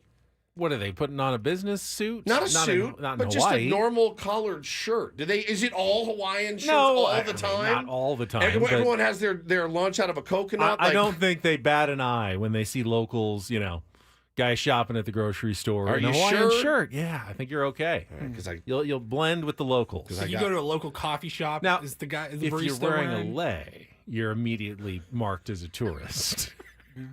I'm not going to wear a lei around the island. You're not. Yes, No. you are. Oh, I'm not. Yeah, you will. Puka shells. You'd make me wear one. I would make you wear one. I will get a puka shell necklace as a bit. Is it hookah or puka? Puka. I'll get one as a bit for sure. Hookah is something different. Hookah something different entirely. All right, so we did figure out. So I got one. It's very understated. Very understated. It's not bright and flowery, but it is a Hawaiian print. Maybe a little more Tommy Bahama. It's not Tommy style, Bahama. though? No, it's I want to say it's like Hurley or something. It's like pink and white. It looks pretty good on me, but it's very understated. What about the Padres Hawaiian shirt? So giveaway shirt. I would wear that in a second if I didn't look tight. like a hot dog in it. The overstuffed hot dog. So I love that one. I would wear it, but I just look. Oh man, people in the chat. See, yeah, they wear more understated aloha shirts. I want to fit in. I want to just be seamless. I don't want them to be like, look at that try hard over there. There's nothing you can wear that's going to make people go, yeah, you know what, that guy, I think he might be a local. He's a native, a local native. But it's like, I always make fun of people that go to like, all right, we're here in San Diego, right? And Morgan Wallen's playing. And I know you. I know what you wear. I know what you dress like. But when Morgan Wallen's here, you have starched Wranglers on and a crisp button-down shirt and a cowboy hat. And I'm like, you're not a cowboy. They're going to look at me like I look at those. You went to Walmart and got a cowboy hat 100%. the day before the Right. concert. You're not. I know you're in real estate. You're not a cowboy. You've never been a cowboy in your life. But why, when you go to a country concert, do you wear a cowboy hat? So why, when you go to Hawaii, do you wear Hawaiian shirts and stuff? But they're comfortable and they're very light material. So in the warm It is comfortable weather, that's why you're wearing it. Okay, Matt says, you got to call them aloha shirts. That's formal attire on the island. Sourced, my wife, who grew up on Maui. Adam says, just wear what will make you comfortable. Don't worry about it. Yeah, black T-shirts. Goth. I'll be goth Hawaiian. There are a lot of T-shirts on the island as well, but not so many black ones for sure. All right. So I wanted to point out, we heard the great montage that Polly put together. Hang on. Just hold your horses. All right, Hold your relax, settle horses. down, Ben. We have a call now Okay. from Rito Rito. on the North Shore. Yes! Oh, my God. Okay. And he heard our conversation All right, good, and good, decided good, to call in. Good. I love that. Outstanding timing. Rito, how you doing, man? All right, man. Feeling good. Hey, aloha. Mahalo. Aloha, man. All right, fill me in, man. You know what? When you go over there, you just gotta blend in. You don't want to look like you don't want to stick out like a bad piece of. You know what I'm saying? That's what I'm You trying wanna to look do. cool. That's what I'm trying to do. He's a howlie, Rito. Oh no. Yeah, you don't want to be. You don't want to be picked on right away. You know what I mean? I'm just gonna sit in our house. Maybe venture out to the front porch. It's not like that, but you just got to be cool. That's all. All right. I'll be cool. I can be cool. What You should guys have no problem about that. Okay. Just don't steal their waves when they're surfing, Woods. Oh, yeah, that, you know me. that is serious. You know me, big wave stealer, big Hey, I have a wave hog. suggestion for you guys. All right, shoot. And that is, you guys should go out on an outrigger canoe with your family. I'm going to. We're doing a boat type trip, and I would love to take a canoe out. We got a bunch of recommendations of places to go and eat and drink and, get the full experience. But, yeah, I definitely want to spend some time in the water out there, preferably in a boat. I won't be stealing anyone's waves. Trust me on that. I will not. I won't even attempt it. Well, you won't get any waves because you got to earn your spot there in the lineup, man. Also, I don't know what I'm doing, so that's the other reason I wouldn't get any waves at all because I don't know how to surf. So there won't even be an issue. But Please try it and have Hannah film everything. Thank you for the call. We would call you a buoy. Hey, get off to the side. You're a buoy marker for us. Buoy. Rita, you're up early. What is it, 5:10 a.m. or 6:10 a.m. there? It's 3-hour difference. 5 in the morning. He's up early. A buoy. Watching Ben and Woods this morning. Hey, thanks, man. Oh, man. Thank you, brother. Appreciate you. That's awesome. A buoy. That's exactly. Is that a Hawaiian term? Yeah. No. You're a buoy. You're incredible. in here. You're like the big fat guy in the water trying to steal everyone's ways. It will not happen. I promise you. I'm a buoy marker. Once Great. someone tethers their boat to you, Yeah. you know you're in trouble. So good. So good. Well, thanks for getting up early and watching and listening to Ben and Woods. Thanks for the call. Yeah, I'll figure it out. I'm sure it'll be great content one way or the other. So as I was saying when Rito called in, Paulie did such a great job putting together that montage of the end of the game. And on Jesse's call, he goes, time and time again, Dylan Cease has been close. This season alone, he's had 6 one hitters or no hitters into like the 6th or 7th inning. But the time that he was the closest was September 3rd, 2022, with the White Sox pitching against the Minnesota Twins. And he went 8 2/3 no-hit innings. And I think this is one of the best stories of the no-hitter yesterday. Because on that day, the last batter, the potential no-hit clincher, was Luis Arraez of the Minnesota Twins, who took 2 strikes, as he wants to do, fastball, slider, and he dug in. And he talked about it after the game yesterday, about that game. He said, I was really focused. The crowd in Chicago was big, a lot of fans. They were cheering for Dylan. I said, this is my moment. I want to break up the no-hitter. I was fighting for my batting title. I needed that hit. Everybody hated me in Chicago, but it's my job. He threw me a 99-mile-an-hour fastball inside, next pitch slider. He got 2 strikes. I said, okay, let's fight. Sent me a slider, and I broke up the no-hitter. But I'm so happy for Dylan today. He deserves it. He's amazing. And Arraez looked like he might have been the most stressed guy in the dugout, wanting it so badly. And he made that point, and you probably saw the video as Dylan was getting his hugs from his teammates, that he went and got the ball from Bryce Johnson, the final out ball, so he could give it to Dylan Cease. Hey, I took one away from you. Here is the one that you finally got now, and I'm so happy for you, man. It's unbelievable. Loved that. That was so cool. There was so many special moments about yesterday. So many. That one was great. Again, we mentioned the post game on the bus, Dylan watching it on MLB Network, and all the guys cheering for him and rooting him on, and watching the individual teammates come up and give him a hug. And obviously the Joe Musgrove, Dylan Cease moment was pretty special. You know, I did see people like, oh, Joe's going to be pissed. It doesn't work that way. No. It shouldn't.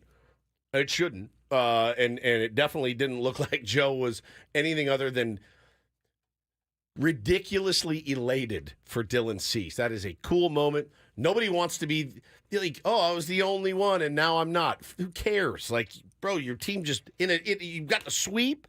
In a series you needed to sweep, and you did it. You took care of business. Your bullpen's rested, and now you go to Baltimore to try to take 2 out of 3 from those guys. And it was an incredible day. Absolutely. All right, our phone lines are open, 833-288-0973. We got some callers on the line. If you want to join us, we'll come back. We'll talk no-hitter when we return. Paulie's got some headlines of the Round Report at the bottom of the hour, and then we're all looking forward to the Manager's Report with Mike Shildt coming up at 9 o'clock. When we grill him relentlessly about last Friday's 7-0 loss piss him off today? to the Cleveland Guardians. You dare me? I challenge you to try to get him to get chippy. He's going to be a little sensitive about the whole I took Dylan Cease out of the game thing, and he had to talk his way back into it. No? No. I mean, that was a tough call for him either way. Oh, absolutely. Ben just gives him some commentary on tonight's starting pitcher, maybe. Oh. I'm sure he'll love that. Please don't. It's all ahead. Don't go. You don't want to miss a minute of this. Traffic is next here on 97.3 The Fan.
to the legion of Tier 1s out there.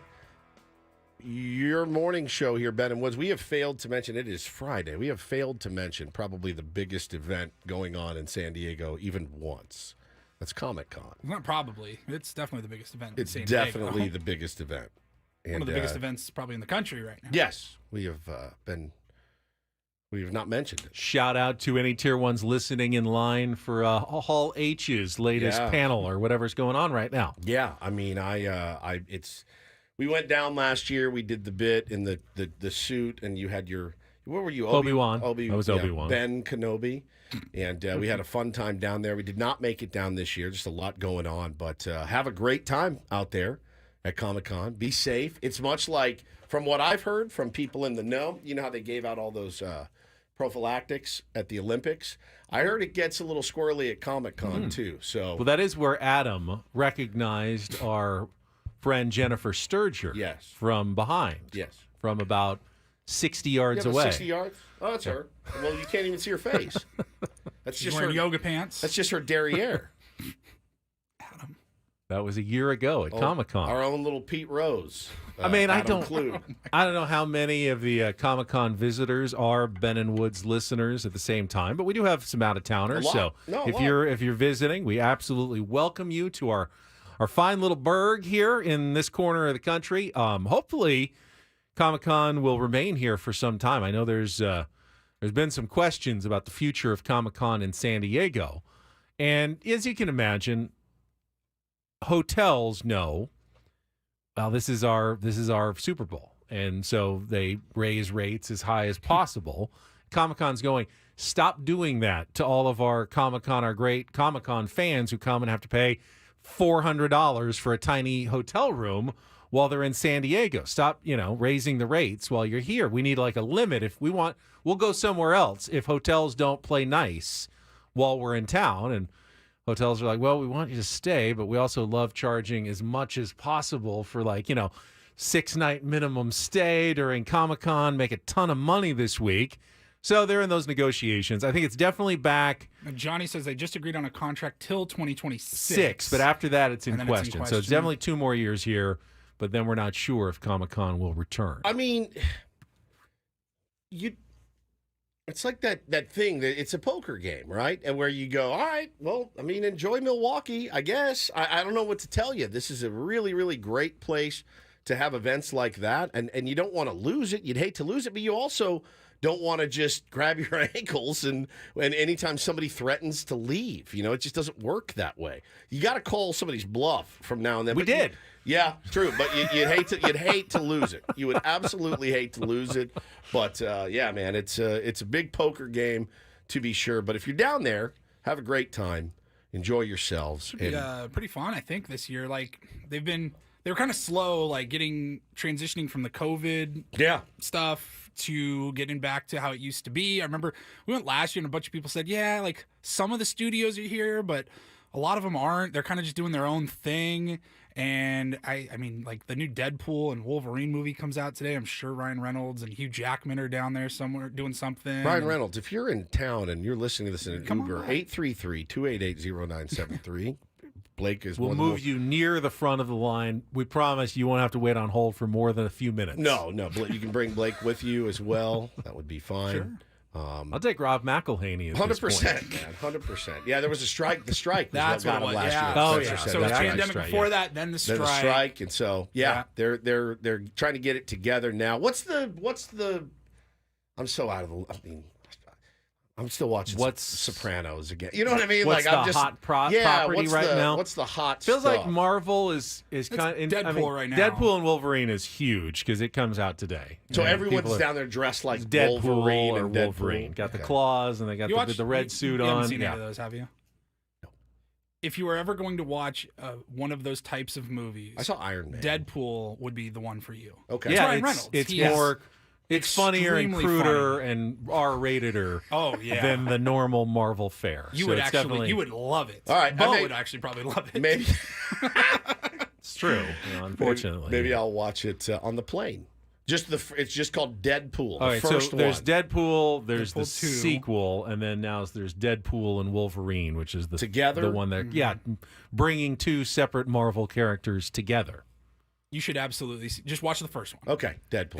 It's outstanding. Yeah, GTAS, didn't you guys go down there? Yeah, we did. We had a blast. It was We didn't just have passes though. We didn't have badges. No, or we just anything. walked around and got some audio. We learned one of the more interesting stories of Ben's youth. If you could retell that, do you remember what you shared with us? The Hot Wheels. The Hot Wheels. Oh yeah, I was a huge fan of my Matchbox Hot Wheels cars, as we all were. And like most kids, what I loved to do with them, no, not race them.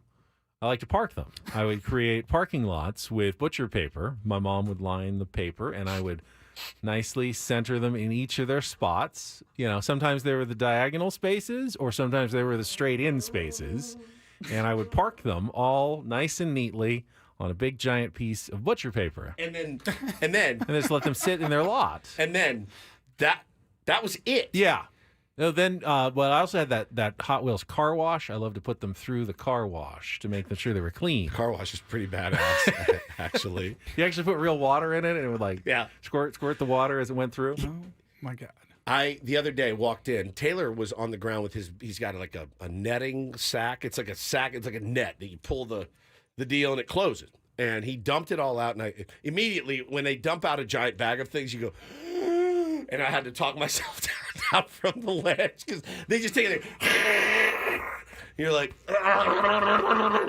and I looked over, and this little SOB is lining those cars up next to each other. I went, that's what Ben did. Ben did that. I was like, oh no. I think I'm more laughing. Did you just Ben-splain how a sack works? It's to all of us. Well, it's like, you know what Like I'm a talking laundry about? bag. Yeah, with laundry bag with the thing on it. with the rope at the Yeah. top. Yes, Yeah. we know how those He sacks work. It's his favorite thing to do. They have baskets of toys, and instead of just, I'm going to grab this, he grabs it and just all over. But he was lining his up in his own little parking lot as well. So I guess I have that to We got look some forward paper to. here, and maybe we can draw some parking spaces, and Ben can park the roach. Squirrely24 in the chat. He came to AleSmith last year and gave me a Hot Wheels That's car. right. I was That's there. right. I appreciate that. So great, man. We can put that in the parking lot and get it going again. Young Ben is one of the more fascinating characters I have ever encountered, as is old Ben. You're just a fascinating character. All right, we're going to take a timeout. Still getting ready for the manager's report at 9 o'clock. Paulie does have some other headlines for us, though, in a Rondell report. We'll get to that and more next on San Diego's #1 sports station, 97.3 The Fan.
Since we were just telling the story of my mom helping me make my Hot Wheels parking lot when I was a kid, I would be remiss if I did not wish my mother and father a very happy 50th wedding anniversary this weekend. Oh, my God. No way. Can you believe that? 50 years married this weekend. That's incredible.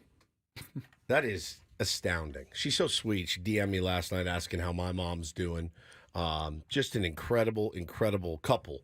I love your dad, too. Very quiet, understated, plays really fast golf. Like Where do I get it all?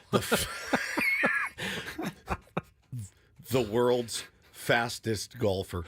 I got 8 feet left for par. You're good, bud. I'm like, I am the best. Move on to the next hole, Woods. If you guys ever hear of me shooting even par, you'll know I played with Ben's dad because he gives me every. You're close enough to the green. That's good. Yeah, you're good. Count it. It's a short chip. I'm like, That's good. Where do you have to be that we got to get off the course so fast?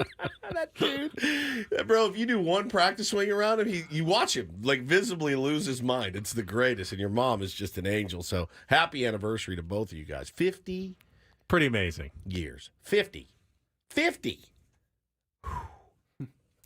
Paulie just mentioned, and I saw this last night as well, that another pitcher is drawing trade interest right now. We talked a little bit about it last week. Yeah. When our friend Max called in. But Blake Snell is drawing some calls to the San Francisco Giants, who don't seem like they are shutting down talk necessarily of trading Blake Snell. Feels like he's starting to lock in, too. Well, yeah, he's pitched really well his last few starts. He could be a real difference maker down the stretch. Now, the Giants are saying, we would not trade Blake Snell just to be clear of his money. We're not trying to save the money. But if we were offered, a really good package, get a prospect or two that we like, we might consider doing that because they don't have control over Blake Snell next year necessarily. He's got an option. He could opt out. Now, we all thought, well, Blake Snell is obviously going to opt in. He's had a terrible season. If he pitches like Blake Snell the last couple of months of the year, he may want to become a free agent again and try to go for a long-term deal this offseason. So the Giants might be dealing an expiring contract here. And if they don't think they're going to make the playoffs, which they're now, after losing to the Dodgers last night, they're like 6 games under 500. They're barely kind of hanging on the edge of the wild card race. It might make sense for them to trade Blake Snell and anyone else who's not, tied down. Yeah, and Janine makes a really good point in the chat. It's a little bit buyer beware with Blake Snell if he goes to other organizations than, I don't know, this one or Tampa Bay. Right. If he came here, I get the sense it would be fairly seamless for Instant him. fit. Like I'm locked in now. I'm just going to continue to be locked in. If he goes to Baltimore, there's that whole, I don't even know where the ballpark is. I don't know the parking attendant. I'm not comfortable yet, which is fine. Every player's different. Blake Snell won a Cy Young here, so he's earned the right. But there's only really a couple of, if you're AJ Preller, do you make that phone call? I have no idea. I have no earthly idea of what they have to work with.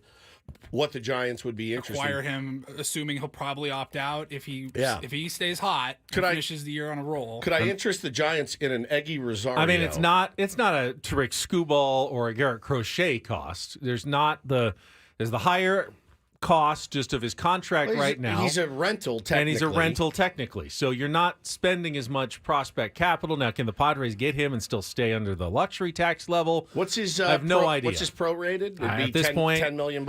Somewhere probably around 12 or 13. But we don't know exactly. Yeah. We thought the Padres had about 8 to 10 to play with, but with you on the restricted list, that could be up to like 19. That number is kind of climbing up, but we don't know for how long. I mean, you could come back any day and all of a sudden jumps right back in and you're paying him and it goes against the CBT. So there's a lot of complexity to this Padres trade deadline. You can always throw in salary going back the other way somehow to make it balance out a little bit if the Giants are interested. Imagine? That would be so wild. It would be wild. I need money, says Adam Major for Blake Snell would be a pretty equitable deal.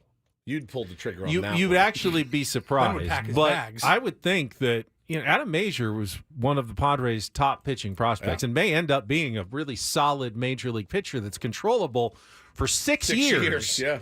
And if I'm the Giants, and I like Adam Major, even though he hasn't gotten off to a good start in his big league career, but you see something in the scouts and say, we can get this guy for years and years, pitching against the Padres in our division for what? A couple of months of Blake Snell that we don't really need anymore and save some money? I don't think that that's the craziest offer that you could make for Blake Snell. His option is huge, I think, isn't it? It's about the same as this year, isn't it? Is it? 30. About 30? 31, I think. Lord. He's not turning that down. But if he opts in, remember, he's going to be a year older if he gets to free agency after the 2025 season. Okay, so this year it's I'm on Spotrac. So this year it says payroll annual, it's 23.5. The luxury tax number is 29.6. Next year the payroll number is 38.5. 38 to opt in? No. Yeah. And then the luxury tax hit number is still 29.7. I just read it on MLB Trade Rumors. Yeah, 38.5. Oh. No, bro. You can't risk that. Sorry. Oh, that's a lot. That's a lot. Well, that was a fun It's conversation. just 1 year. Forget That's it. a lot. Forget it. Wow. It's a lot. 38 for next year? Well, then it's Blake Snell in a contract year, though. But Yeah. Won a Cy Young in his last contract year. Yeah. $40 million. All right. Moving on. It's a lot of Don and Mud interviews. Bring me. How much per? It's like $3 million per Don and Mud interview right there. Insane. It's an insane number. Wow. It's a hard pass. Yeah, that's a hard pass. All right, let's check traffic, and then Paulie's got some more headlines here with our Rindle Report next on 97.3 The Fan. From the 97.3 The Fan Traffic Center, here's Kelly Danick. Traffic is sponsored by Valvoline Instant Drive-Thru Oil Change, your trusted instant drive-thru oil change. The guys at Crush and Southbound 5 at E Street has disappeared off the CHP screen, so I'm thinking that might mean it has cleared and they've reopened the E Street on-ramp to Southbound 5. Quiddell traffic cam shows this collision in the East County, eastbound 8 before Greenfield Drive. It's in the center divide in the clearing stage. Stop by any of the 30 San Diego Valvoline Instant Oil Change centers. You don't have to get out of your car, and it usually only takes 15 minutes or less. Plus, get a free courtesy check of your tires and battery. Visit SoCalOilChange.com for directions and discounts. SoCalOilChange.com. I'm Kelly Danick with Ben & Woods, San Diego's #1 sports station. 97.3 The Fan. And get things started here with our today's edition of the Rindle Report. Now tuned into the greatest. Welcome to the Rindle Report with Paul Rindle. Hi, Paul. All right. 2 stories from the world of sports that we haven't gotten to yet. We'll start off in Major League Baseball. And 1 story that you didn't know you needed. Are you laughing, biatch? It's the Rindle Report Hey, Paul, how you doing? Okay, how are you? on 97.3 The Fan. Are you ready to bless the mood? I need some help, please. That was good. Can I get a yeah? Oh, yeah. All right. All right. All right. How we doing? Fantastic. So Ben, you started this segment off with a shout out to your parents on their Not 50th. that kind of shout out. No, just shout out to your parents, Right. not shout out to your family on their upcoming wedding 50. anniversary. Yeah. 50. Gosh, congratulations again. I have a shout out to my mother, actually. Happy 60th birthday to Julie. She's I talked to her this morning. Yes. Yeah. I was on the phone with her, so I don't usually get to talk to my mom on my drive into work at 4:45 in the morning. Woods is closer in age to your mother than his own wife. Oh, you mother. No, I'm not. Am I? Yeah, by quite a bit. By several years. You know what? I'm not ashamed of it. My wife goes to bed at 6:30, dude. She's basically a 70-year-old, okay? Basically. Essentially, Wow. she's 70 years old. Just doing the math. I know. Sorry, yeah. Look, I'm close to my mother-in-law. It also as means well. Julie's very young still as well. Yeah, 60 years God, old. just wrecked me. She lives in Washington, so I don't usually call her at 4:45 in the morning. But she and her husband are in Florida on vacation this week, so I gave her a call on the way in. And as I was pulling up, Woodsy was right behind me. He pulled in, and she's always listening. She's probably watching on YouTube right now. And I say, "Hey, Woodsy, come here." She was on speakerphone, said hi, happy birthday. So, happy birthday to her. She's got great pipes, by the way. Her voice is really, really good and sultry. She called in before. She has. She got great pipes. possible Woods could be your stepdad someday, Paul. I don't like this conversation anymore. So we will start off in Major League Baseball. I kind of already am a little bit, like a little. There's a little bit of that vibe. So yeah, that's fine. Okay, Adam has been just hitting this story in the chat. Adam Paul has been in the chat with this story. I've got it right here. We're on it, buddy. Relax. FanDuel. Got a FanDuel story for you. So some guy bet $5 yesterday, and he turned it into quite a win. We're talking about the Dylan Cease no-hitter. We've been talking about it all morning, and some guy went into FanDuel, and he placed $5 on a wager. The wager was either team to throw a no-hitter. His odds at the time of placing the bet were plus 28,000. That $5 turned into $1,405 in his FanDuel account. Not a bad day. It sounds like great odds. When you think about it, though, the Padres have played around 9,000 games in their franchise career, and one of them ended up in a no-hitter. Maybe he should have gotten more for that bet. Yeah, I mean, it's... Look, when you look at the game, Now they have two. it says Dylan Cease versus Patrick Corbin. You ain't placing that bet because Patrick Corbin's on the ball. They got zero chance at a Patrick Corbin. Right. He gives up more hits than anybody in baseball. Right. So you're betting on a Dylan Cease no-hitter right there. Essentially, yes. And it worked. How about that? Good call. What a win. That is awesome. All right, we got the Olympics starting up tonight. Well, they've been going a little bit, but the opening ceremonies are tonight in Paris, and it's going to be, I think, 10:30 a.m. here on the West Coast. So just a couple hours away from the Olympics opening ceremonies, and I've got a few terms that you might hear while consuming your Olympic coverage. Okay. And I wanted to quiz you guys and see if you guys knew what these were, Okay. what they mean. You would probably hear these on the broadcast at some point. Better do is well my on this guess. one. I All would. right. Yeah, we'll start off with a couple easy ones. The breaststroke. Well, That's yes. funny. Love the breast. Swimming It's like, stroke. It's like You don't ever... You always face forward. yeah, it's forward. You know the got kick? them drugs, don't you? Not that kind of breaststroke. It's absolutely that kind of breast. It's the exact same kind of breast. What did you think it was? It's in reference to Well, maybe you're using those muscles, the the breast pectoral area. muscles to do the... Yeah, but they don't call it the pec stroke. It could be the pec stroke. It could be. Could be, but it is the breaststroke. Okay, so you guys know that one. Yeah. You hear that one, you'll know exactly Absolutely. what they are talking We're about. watching 100%. Olympic swimming, All right, the next one, the shuttlecock. also known as the birdie. The birdie. In badminton, Olympic sport. I love badminton. It's got the it's got a little half rubber ball with the little wiry frame on it. The shuttlecock. It's harder than it looks. Have you ever played badminton? All the time. I love it. Not all the time, but I You got to wait to make sure it's falling right. the correct They're gonna make direction us before do you that try in, to like, hit it. PE at some point in I got elementary it. school. Dude hit me it chipped my tooth. With a shuttlecock? No, Oh, no, with a racket. With a racket.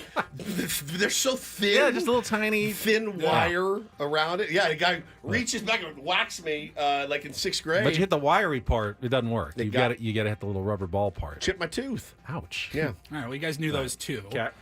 You guys see where I'm going with this, probably. Let's see, a couple other ones, maybe a little less known. Hooking.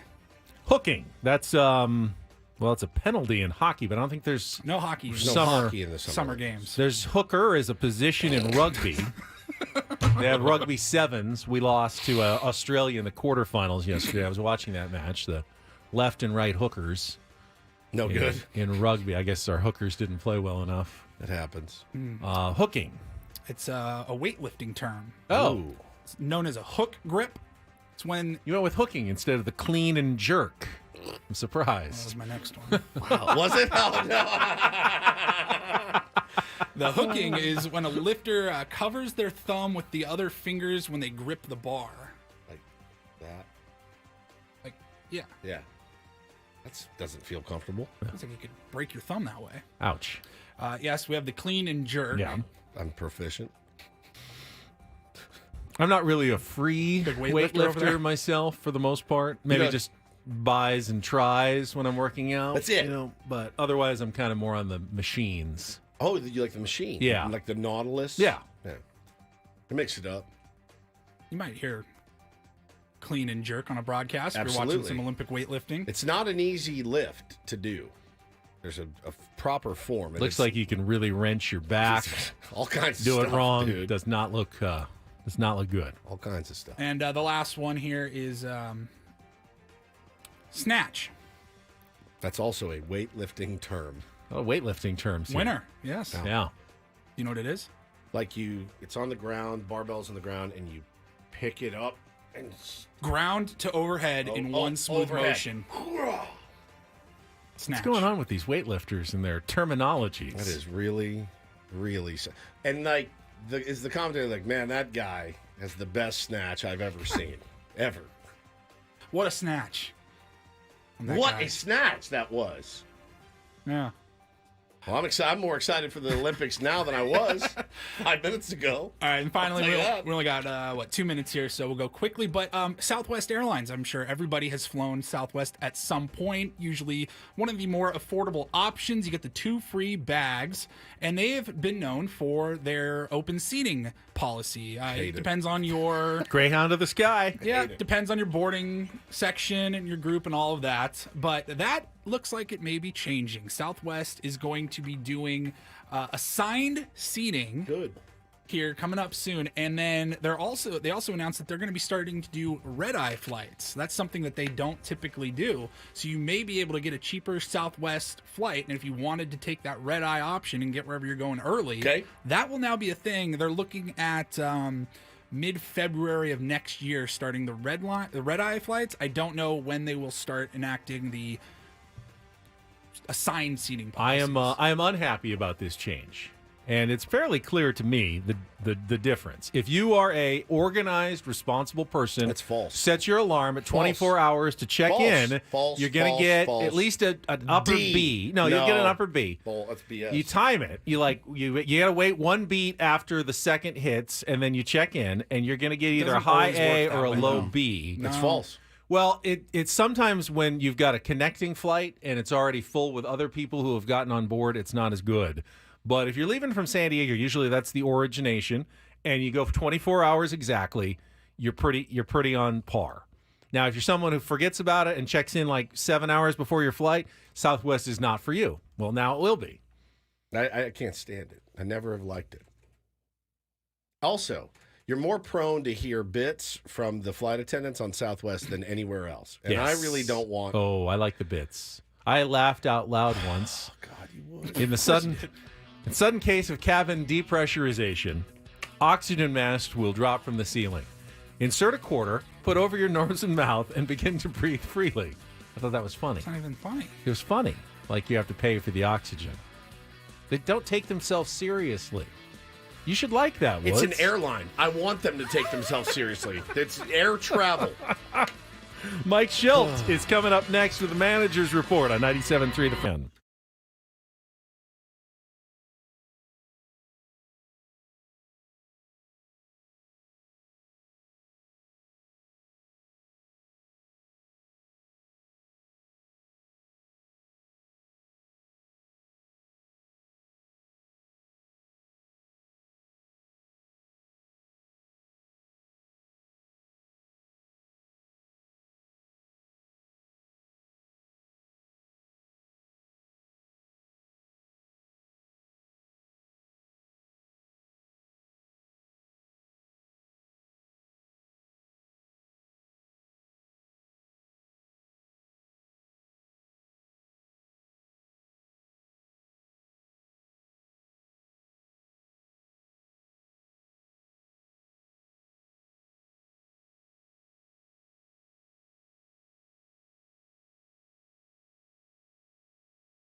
Whatever will we talk about with Mike Shildt? Welcome back. It is Bennett Woods. It's 9 a.m. on a Friday, and that means it is time for our manager's report. It is brought to you by San Diego County Credit Union. It's not big bank banking, it's better. And joining us from Baltimore, Maryland, where the Padres begin the final 3-game series of their road trip later today, the skipper of the San Diego Padres, Mike Shildt. Mike, good morning to you.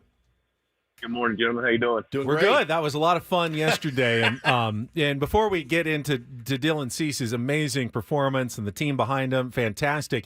I heard you say after the game, and this stunned me, in all your years in baseball, and you know you're what kind of they call a lifer. You've been managing in the minors and the big leagues for 2 decades. You've never had your team, throw a no-hitter until yesterday. That's incredible. It's pretty incredible. Been on the other side of it, unfortunately, but a lot of years in the game, different levels clearly, and yesterday was the first. Came close a ton of times, but yesterday was a special achievement for Dylan, and I was privileged to be a part of it. It was incredible. I missed the last 2 innings, Skip, and I had to go back and watch them. I knew that he had gotten it. I knew that he had it. It was all over Twitter. Everybody knew it had already been done. I went back and watched the last inning. That first AB had me nauseous.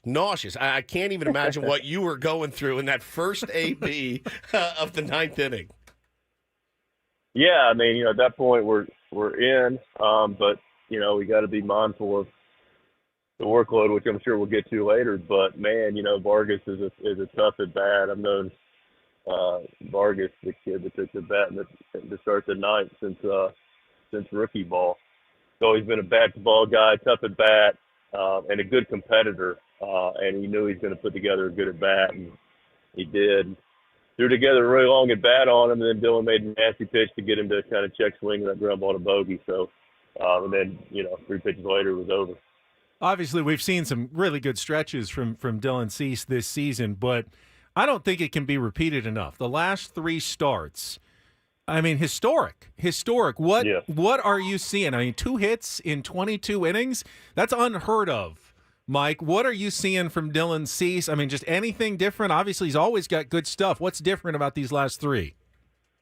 I think it is historic. It's been pretty special to be able to be a part of and watch and see him do his magic. But, he's just been super convicted. He's been able to really assert himself and dominate, multiple plus pitches where he wants to go. And him and Campy have had some really clear ideas about how they want to get people out, and he's been able to execute with his plus stuff. It's a good recipe for what we've seen.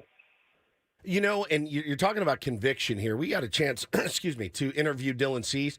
Really thoughtful, soft-spoken guy, has some interesting interests outside of the game of baseball, loves art, loves disc golf. I mean, he's a kind of an everyman type guy and a Renaissance man, if you will. When you talk about conviction, though, how firm was he with you when he said, I want to finish this? How did that convo go? It was a very healthy conversation, and he was very, very convicted. From my seat, you're bordering, 3 different things really. The ability to have a personal accomplishment, which you want to make sure that these guys have the opportunity to do. Make sure that they're in a position that they're able to perform that day and perform beyond that. So health's a factor, and then you want to make sure you're giving your club the chance to win best chance to win a ball game. And from my seat at 94 pitches after the 7th, in a vacuum, that wouldn't have been a big deal for me. We'd have checked in on him. Obviously, we would have gotten the conviction, which I'll get to in a little bit more detail in a second. But, it was the hour and 16-minute delay to the start of the game that was clearly abnormal. And if he hadn't gotten hot, that wouldn't have been an issue. But he got hot, and then, he actually sat longer because it was a fairly long top of the first before the rain delay. And, of course, we came at him with a 3-run double by Kimmy. But, that was the biggest factor for me. Like, okay, let's be smart about this And, man, right when he came off that mound, he was looking like, I'm good to go back. I'm good to go back. I'm like, I don't think so. And I'm good to go back. And, and I needed that conviction from him, to be able to talk through it because, it is his career. It's clearly his moment. But in 94 pitches, it's about, okay, are we going to be able to get to the end if we're going to be committed to this? And once we determined and he was convicted about it that we are, you got to go get it, man. Be efficient. And, the 9-pitch eighth clearly helped it. And outside of the long at bat from Vargas, he was convicted and efficient. And what a magnificent performance and great accomplishment. I'm really happy for him. Talking to Mike Shildt, and I heard you say after the game that it's just the second time you've ever let a pitcher talk you into going back in after you had already made the decision the other way. I wasn't surprised when he said the other one was Adam Wainwright.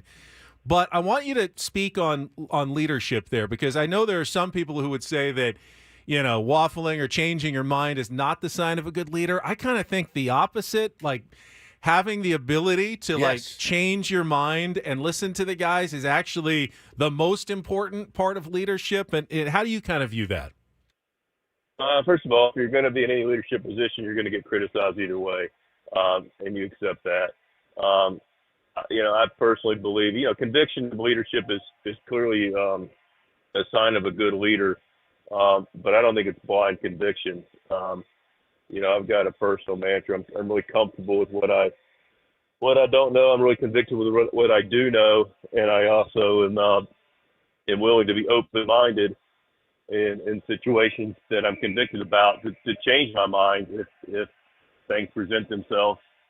And, in real time, in a fairly high, stake situation, I've got part of my responsibility in that regard is to be, the guy that looks at the big picture of this thing from an organizational perspective, a long-term perspective of the season, the health of a player. And I factor all those things in with my experiences. And, but then I think you'd be foolish not to be able to have a conversation and listen to people that are participating. And that's really a big part of my leadership style. And people say, it's just, I don't know what people say, quite honestly. I just know it's mostly worked for me. There's nothing that's absolute. Otherwise, somebody would have the, holy grail of leadership. But, listen to people and getting their opinions and trusting them. Listening and trusting is, I think, two of the biggest things about leadership, especially the listening part. And then you make an informed decision. And made an informed decision, partnered with Dylan and the group. Ruben was there and said, all right, fine. We're going to go hitter to hitter, and we'll give you a shot at it. But, this isn't going to be like this 130 pitch, we're just chasing it kind of situation. And so everybody was on the same page, and we went out and he did it. It's such an interesting perspective to hear you talk from your seat about that. I was watching last night, Mike, the Pete Rose documentary. It's on Max right now. It's a 4-parter and certainly very interesting. And, I know you've probably run across Pete in your life, but he was talking about when he was a manager, and he said a manager never thinks he put the wrong pinch hitter in, and a manager never thinks he put the wrong guy in. And I said, man, that's kind of interesting to hear that from Pete Rose when he was managing. And, of course, he was referring to when he was accused of betting on the games that he was managing. And he said a manager will never think he put the wrong guy up to bat or the wrong guy into pitch. I wanted to hear kind of your perspective on that. I mean, listen, Pete's, historic guy. And I don't know what context he was saying that under, whether it was to defend anything, in another topic. But, no, I personally look, I don't have a lot of regrets. I do my homework. I take my shot. It's you make your best, you take your best shot at what you have at the moment. You also sometimes have to have an eye towards, a lot of different things. It may not be the most ideal for a situation for a player, but that player needs to know you have confidence in him. So in a big picture, that's important for the relationship and trust of that player. That in a vacuum, which most everybody that micromanages or second guesses, which I get, I've learned to accept that that's the case. That it's it's just part of the gig, man. It's a lonely seat where, people are going to take their shots, and the reality is that a high percentage, don't really know all the variables or the thought behind it, and but I can tell you, back to your specific question. I mean, for me, and talking to Hall of Fame managers and other managers, and just doing it for however many years now, 30 years at different levels. Man, it's not that you second guess, but you always review. Like, did I do that well? Sure. Could I have done that differently? That's just if I hadn't done that, I would have never got past rookie ball. No doubt. I never got to rookie ball. I mean, I've sat there with Tony LaRue, so I don't think he'd have a problem with me saying this out of school, and had, I've had, countless unbelievable conversation with this guy, but I'd be after games when he's managing in the big leagues, and we would win and he'd be hacked off, and if he thought he missed something, and he's like, and he's right about this, just well, take it how you want to take it, but he's like, I can get called out in the media with a decision that I know I nailed and it didn't work out. Yeah. And that's completely right. And he is like, and I, same way. You don't lose any sleep over that. It's like a little bit of like, okay, people didn't really understand the context of it, don't really know what I'm dealing with. That's part of the gig. But I've also sat with him, and I've done this to myself too, where you feel like you won a game, or, and you feel like you missed something, that eats at you. And I've been at dinner with him. He's like, man, in the third, like this, and this. This is more back in the double switch game days, and you really had, shoot, I don't know how many decisions you have to make every day. There's less now, but there's still a lot of freaking decisions that get made that have a lot of different snowballs to them, one way or the other, and if you missed something or you missed something, it's like, man, you beat yourself up over that no one really even paid attention to, or nobody even asked you about in the, after the game. And so the thing about it is a high percentage of decisions you make, and they work out, people are like, yeah, it worked out, of course it worked out. And so anyway, I appreciate that answer too, because I think a lot of times and I do this as a media person. I go, I don't care. We won the game. Like, I'm not going to complain about somebody taking an offer when we won a game and Dylan Cease threw a no-hitter. Let's be happy in the moment. But yeah, I think a good leader, somebody that's reflective, will go back and say, probably could have done that a little bit better. So I do appreciate that answer. Yeah, I don't think anybody that's done anything at any high level to get there and to stay there is not always reflective with a continual growth mindset that also has a little bit of fixed mindset that says, okay, and this is your conviction. Like, I know this works. I've done it. It doesn't always work. It's our best. What you're really accomplishing every night with every decision is best case scenario. Chances are proposition is what this game's about. And you're creating as many positive chances for you as possible relative to the situation you have at hand. And there's levels of those variables that, take place over the course of the 3 to 5 hours before the game that, nobody lives. And then, oh, by the way, you have humans in high stimulated situations. Yeah.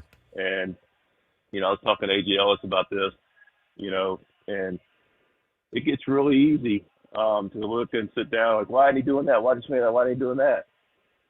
You go and do it every single day in front of, the world, basically, because every game's televised. There are 45,000 people in real time every day in highly stimulated environments, with guys throwing 98 to 100. And, we can have a tendency to minimize, why can't he just get that guy over? Why can't he just do this? Why can't he just do that? Well, it's far easier said than done. Indeed.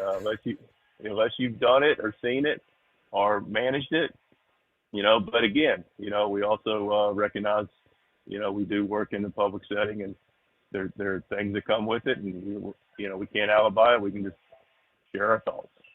I know the only game you care about now is today's game and try to get the next one. Obviously, the bullpen is pretty fresh. It was reported, and you don't have to confirm or deny that Adam Mazur was going to come back and start this game. But imagine at least you feel good about where your team is heading into another tough series against a really good team this weekend.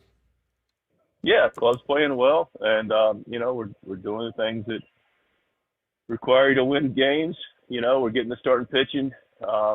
From all the guys have been tremendous. Our defense has been clean. We've been effective and run the bases intelligently. The offense, the witless at bats, competition's been really good. Played some good clubs. Got another club that we're going to play today in Baltimore and over the weekend that we'll come out and we're going to get our best shot and we'll be ready to go. And you know what next Friday will be when we talk to you?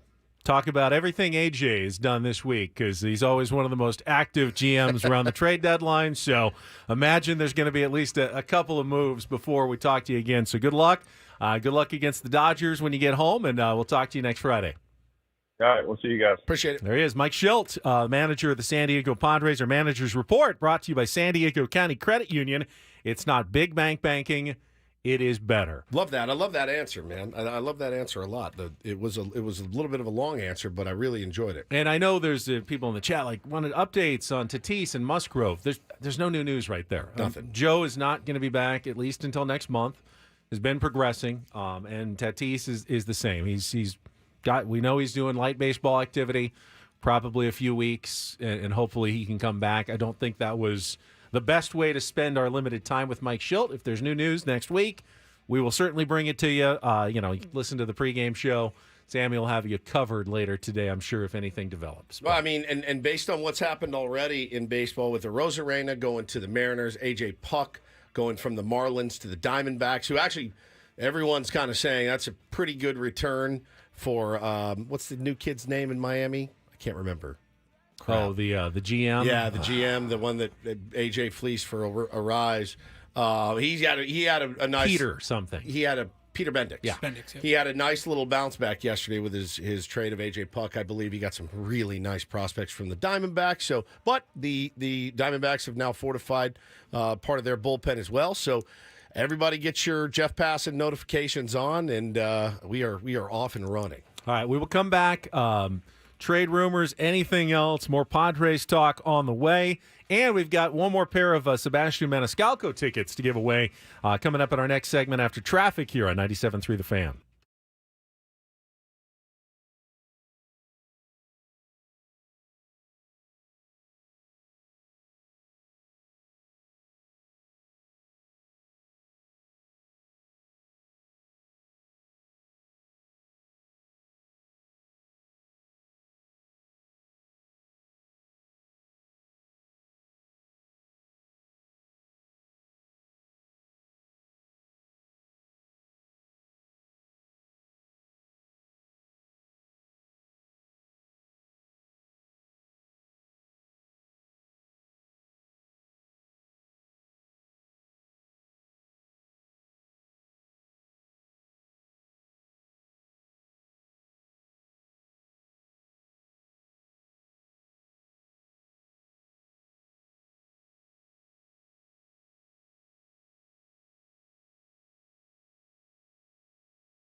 No shocker, but I don't believe Mike Shildt said yes or no on the Adam Major start question. He just sidestepped. But Dennis Lynn in The Athletic did report that it was going to be Adam Major starting the game today. So I will assume that report was correct without confirmation from Mike Shildt. Just kind of glossed right over it when you mentioned that. So they pushed Michael King back a day with the idea. Obviously, they're trying to keep his innings as managed as possible. And they have off days on Monday and Thursday next week. And that means if they use a fifth starter now, Dylan Cease will get an extra day before his next start, which will, I believe, be Wednesday against the Dodgers at Petco Park. That'll be exciting. Yeah. Coming back, first start since the no-hitter. I think Mike Shildt said in his postgame that he almost said, his next start will be against his next opponent. Didn't want to tip any information. He never likes to tip anything. Yeah, I heard that. Yes, he kind of caught himself. Or if he just didn't want to say the word Dodgers out loud, kind of like one of us. Yeah. What do they say when you're when you're at Ohio State and Michigan? You can't say that Ohio school. If you're Michigan, you can't say Ohio State. Ohio or State. That Ohio school or they something. They don't call it the Ohio State University. So maybe he just didn't want to say the word Dodgers out loud. I doubt it. But I believe Dylan Cease will be on the mound Wednesday. But that gives him an extra day, which factored into Mike Shildt's decision to eventually let him go back out there for the 8th and 9th and throw 114 pitches.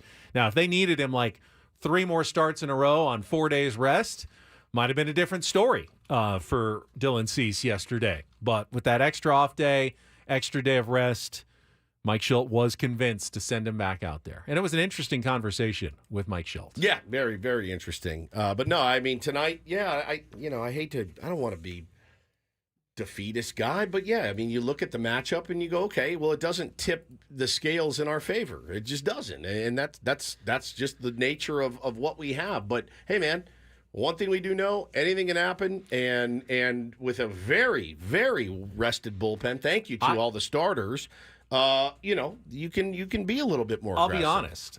This is actually one of my favorite scenarios.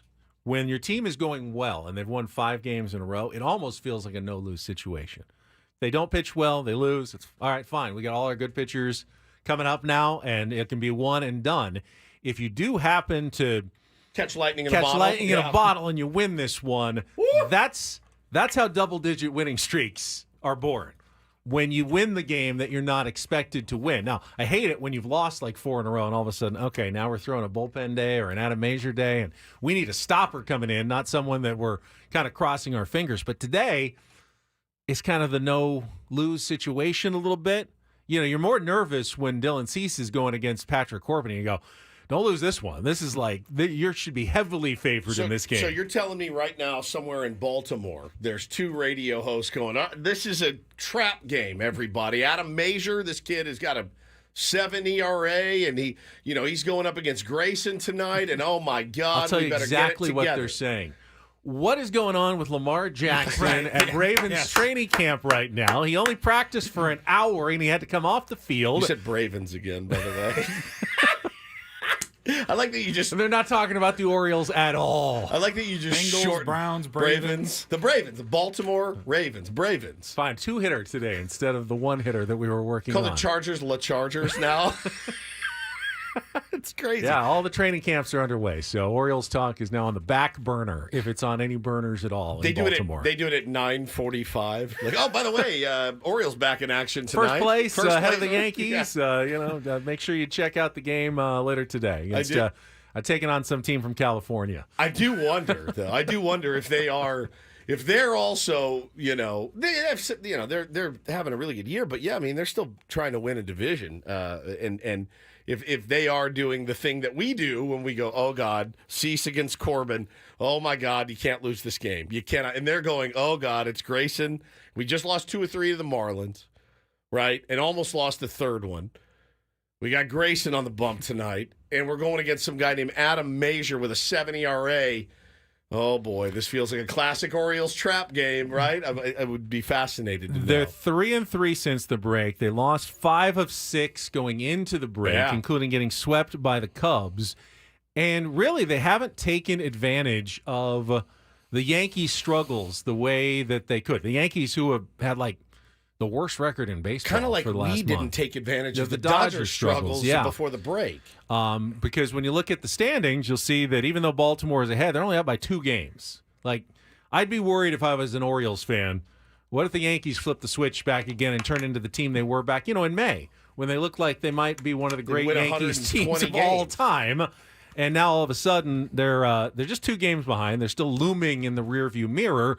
But all of a sudden the Boston Red Sox are now 6.5 back, and they just picked up James Paxton this morning. They did. What did they trade for? I did not see what the return was. My guess is it's not a ton. No. Because the Dodgers had already designated him for assignment, which lowers your leverage. Another trade that just came down. Mark Feinsand reporting the Phillies have acquired outfielder Austin Hayes from the Orioles for right-handed pitcher Sir Anthony Dominguez and Christian Pache. Is that right? So Sir Anthony Dominguez is now in the Orioles bullpen? Oh, that's not great. That guy's nasty. I feel like the Orioles...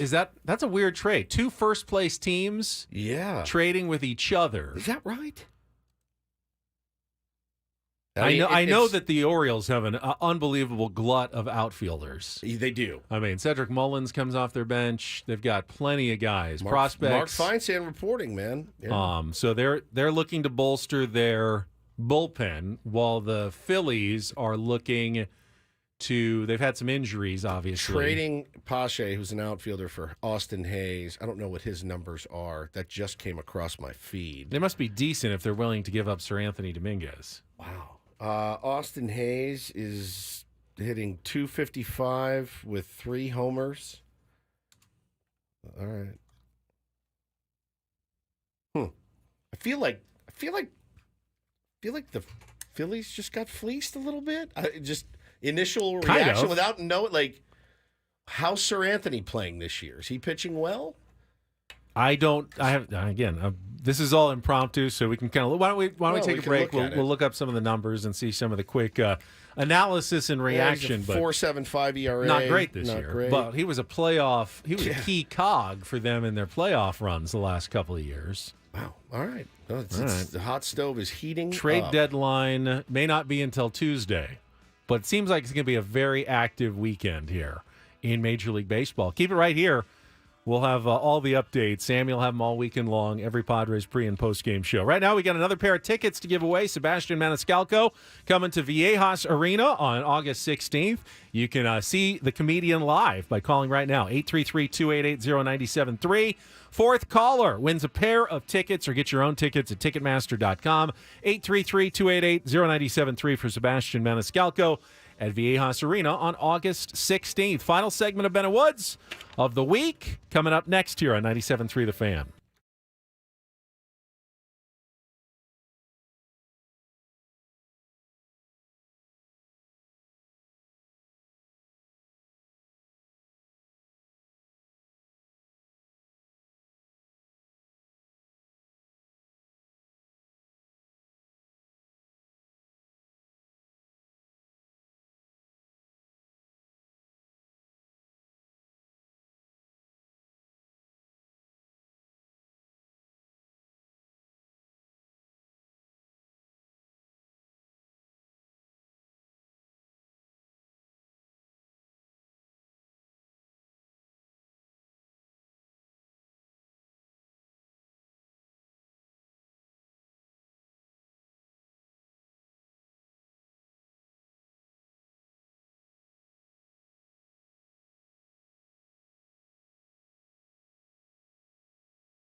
All right, reading tweets. This is 30 seconds ago from our guy Too Much Mortons. He says, I think my favorite trade deadline acquisition would be getting Blake Snell back. Him agreeing to opt into next year, and Giants eat half of the money. Would have to give up a decent prospect, but wouldn't be at the DeVries level. So that's the kind of creativity we've come to see from A.J. Preller. When people in baseball think that's not possible, that doesn't make sense, A.J. oftentimes finds a way to make it possible and make it make sense for both sides. It's not just A.J. He always needs someone else to dance with. You know, he can't unilaterally make trades. Right. So he's got to come. If he could. He's got to come up with creative options that the other team goes, okay, yeah, I can see that. I can see why that works. You're almost like the GM for two teams. When you're trying to work out a trade, you're kind of GMing your own team, obviously, but you're also GMing the other team and going, you got to sell them. Why is he going to say yes to this? Why is he going to look at this deal and go, all right, I'm willing to do this because ultimately I will be saving this much money and, okay, this and that, and I get this prospect, and, okay, I guess what AJ's telling me actually does make a lot of sense. It's really good at making other GMs say yes. Better than anybody in baseball. Is that coming in the next few days or not? We will find out. Yeah, Jeff Passan has the update about the trade that just went down between the Orioles and the Phillies. He just says, between two teams that could be facing one another in the World Series this year, it's kind of the popular pick right now. Phillies have acquired Austin Hayes, but you're sending reliever Sir Anthony Dominguez, center fielder Christian Pache to the Baltimore Orioles. Anthony Hayes was an all-star last year. And again, could be there's a thing going on in Baltimore, obviously, Ben, where there's a lot of guys knocking at the door. They feel they are trading from a position, I think, of great surplus. They have prospects at every. Austin Hayes can't get into the lineup most days. That's exactly he's right. hitting 255, 3 homers, but he's only played in a little more than half their games. Can't get in the lineup. They're just too loaded. It's crazy. That's an interesting position to go into the deadline at. So yeah, man, this is going to be should be pretty interesting as it already has been. But yeah, Sir Anthony Dominguez will now potentially be pitching against the Padres this weekend. We got the pitching matchups for you for the upcoming series against the Baltimore Orioles. We'll get into that and wrap things up on a Friday after traffic here on 97.3 The Fan. From the 97.3 The Fan Traffic Center, here's Kelly Danick. Just one accident wrapping up our morning drive westbound 8 before Fletcher Parkway. Tow truck is on scene of this collision in the center divide. Going to be a busy day, second day of ComicCon, guys. So yeah, be extra alert if you're going to be driving around the Gas Lamp, East Village, downtown. In fact, just a friendly reminder that Harbor Drive in front of the Convention Center is going to be closed in both directions between Park and First Avenue. I'm Kelly Danick with Ben Woods, San Diego's #1 sports station, 97.3 The Fan. All right, so obviously tonight we're expecting Adam Mazur to be back. He only made one start in the minor league since we last saw him before the All-Star break, about a week before the All-Star break, I think, and he's just kind of been resting for the most part.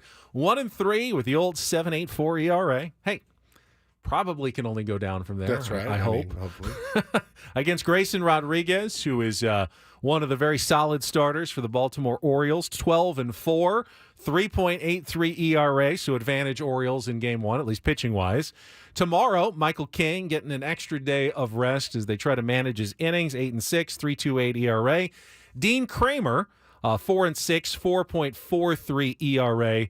He's more of the back-end guy in their rotation. He was part of the Manny Machado deal from L.A. Wow, long time ago. Yeah. And then Sunday, it's Randy Vasquez, who's coming off his best start as a member of the San Diego Padres, 3-5 with a 4.17 ERA. Paul, you had this listed as TBA or TBD for the Orioles in that one. I thought I saw a listed starter for Sunday. Put that together, they had not announced. Yeah, it's back to undecided. So it does look like they'll miss Corbin Burns, which is not necessarily a bad thing if you're going to not have to face one of the pitchers for the Baltimore Orioles in a 3-game series. He'd be a good one to pick to miss, but we'll see what happens with the matchups, but that's what it's kind of looking like this weekend. Yeah, it's going to be an interesting weekend as it looks like. Things are already buzzing on the trade deadline front. Everybody get ready. It's quiet. It's quiet right now for the Padres, which only means at 10:03 when we split for the day, a big trade will come down. Yeah, I'd almost if I could go place a bet on it, like with Castellanos and a world event, I'd put $100 on that a trade breaks within the next hour. About 20 minutes after we're out of here. And then we have to wait until 6 a.m. on Monday to fully break it down. Yeah, I'm really busy today, Adam. I'm sorry. I will not be able to do an emergency show or anything, but I'll have you in my thoughts. I think it's always the situation that we got two of the biggest Padres announcements happen while we were on the air. Yes. Manny Machado. Yep. And Juan Soto. And we've we used all of our good karma for those. And then the rest of them, all right, they're all happening after our show's over. Yeah. But we got the two that we really wanted over the past few years. A lot of folks down on Adam Major tonight. You know, you don't need him. You don't need him to go CG, right? You don't. You mentioned it earlier. If he can find a way to navigate I'm 9 outs. I mean, if he gets through the lineup twice, that's a huge win. Once is enough. I like Adam Major. You have. When did I say that? He loves Adam Major. I like Adam Major. Did you edit that? Did I say that? Will the Rally Roach pull us through tonight? The Rally Roach. Adam Major needs that Roach. He needs that Roach so bad. More than anyone tonight. Against that lineup, I mean... One time through the order, man. Give me 9 outs. If 9 up, 9 down, you got to send him back out for the 4th. I mean, do you? Like, you have a very rested bullpen, and some guys go down, and then when they come back up, take Ryan over there, for instance. Yeah, you know? take Ryan over there. A lot of guys go down. If Adam Major comes back wearing big old skull glasses, I'll feel pretty good about today's matchup. Yeah, Pete says, let's get that ERA from a 7.3 to a 6.8. Take it. I will take you know what? it. I'll take it. I will take it, my friend. And again, stupid game. You never know what to expect. And just when you think you got it clocked, you don't. You don't. Probably see David Peralta back in the lineup against a right-hander tonight after a lot of lefties in the series against the Washington Nationals. And as you pointed out earlier, it may have been during the break, but Padres have already clinched a winning road trip. They are 5-1 with 3 games left on this road trip. We sat in there last week at the round table, and we talked about being on the razor's edge, and we absolutely were, and they've absolutely delivered. Yeah, we all would have taken 5-4 on this trip. 100%, but I don't want now. I don't but now, want of course, 5-4. that right. seems like a real disappointment. It's not a real disappointment because again, we were doom and gloom as the Padres have led us to be, playing 500 baseball for the last 3 seasons. Ben, I mean, it's if that's one thing that you can kind of handicap over the last few years is that and this year they get dragged back down to 500, but To negotiate this road trip and know that you have a winning road trip already is really, really a job well done. Here's my modest request, not being as greedy as I was yesterday. Give me one of the next 2. Sure. Probably tomorrow, but certainly would take today, and give me a chance on Sunday. Yep. Randy Vasquez, just give me a chance on Sunday. Hey, it comes down to a play or 2. If you lose 2 of 3, 6 of 3 road trip is fantastic. If you win 2 out of 3, 7-2 is unbelievably good. I like it. Win one of the next 2. Give me a chance on Sunday, and then we'll come back on Monday and talk about the whole thing in toto. Yeah. When the Padres are done with their 9-game trip, the toughest trip remaining. Yeah. On the schedule, and get it under their belts as they come back for things to Dodgers, and then things kind of, I don't want to say get easier, but certainly not quite as wearisome for the rest of the season. Yeah, it's already a really nice accomplishment to be 5-1 on this road trip. A really, really nice accomplishment. Watching them handle business against an inferior opponent for 3 straight games. The Guardians beating that team, they are not an inferior opponent. They're a superior opponent, and you took 2 or 3 from them. To watch them go in and handle business and throw a no-hitter, it's pretty amazing. So I think by all accounts, this was already a wildly successful road trip. Wildly. Stay healthy, play hard, let the chips fall where they may. Let's get after it. Oh. Yeah, I was going to say, It's been a while. It's been a while. I like a Padres no-hitter. I do too. And I don't think we had the problems with the computer this week, so I'm not going to make Paulie. It's not gone. It's not gone. I just got to load it in. It just takes a while. Never mind. Unloaded. He was looking to punt here with 6 minutes left, 4 minutes left, and punter is got a cramp. You always got to play field position. You do. At the end We're of just the going to show. have to go for it. All right. So it's a 4th down. We're facing the blitz. Got about 13 yards to go until Annie and Elston. What play do you call here, Woods? What are you guys up to this weekend? Oh, wow. My goodness. You're just running it up the middle 100%. on 4th and 13? Three times before I get out of here. Oh, how about the story that I shared on Twitter yesterday? Oh, Bo! Yeah, Mike. Oh, yeah. Kurt Bavacqua. See, I would have been really mad if we had left and we had not told that story. I would have been mad about it. So I'm glad we didn't have the likes. I don't know what to think about it. Kurt Bavacqua went out to Padres. They have a Padres kids camp right now. Bo's been there. It's 5 days. Today's his last day. KB came to talk to the kids, and he's a salty dude, Kurt Bavacqua. I love him, but he went to talk to the kids. Was telling them about playing the game, and he told them, "Hey, you guys all need to play a different sport too," which I firmly agree with. And he said, "Did anybody have any questions?" So apparently, my son raised his hand and asked Kurt Bavacqua if he played with Babe Ruth, which did he? It's a great question. It's a great question. My son also asked me last night if Kurt Bavacqua was blind, and I said, "Why do you ask?" He said, "Well, he had these really dark sunglasses on." I said, "Well, it's sunny and it's like 100 degrees." He goes, "Yeah, but I saw he's Ray Charles." Yeah, Ray Charles, Kurt Bavacqua." And I said, "No, buddy, he's not blind. He's not blind." I don't know if I'm proud of this or not. I did play him the audio last night at the dinner table. Oh, the Tommy Lasorda, I did. The unedited audio? Unedited audio of Tommy Lasorda going in. I have never, ever, since I've managed, ever told a pitcher to throw at anybody, nor will I ever.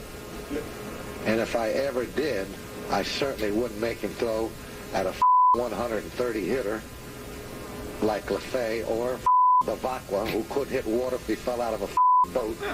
And I guarantee you this, when I pitched, and I was going to pitch against a team that had guys on it like Bavacqua, I sent a limousine to get the to make sure he was in the mother lineup, because I kicked that ass any day in a week.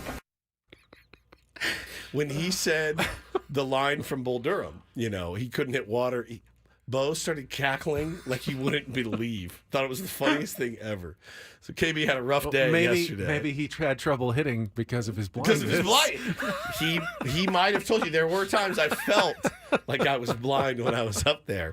Bo goes, "I think he said he only hit 47 home runs in his long career." And I go, "Buddy, he's in the big leagues. 47 home runs is nothing to sneeze at, man." Like, one of them came in the World Series, dude. Yeah, it was a huge homer for KB. And it's so good, man. So I will say this, man.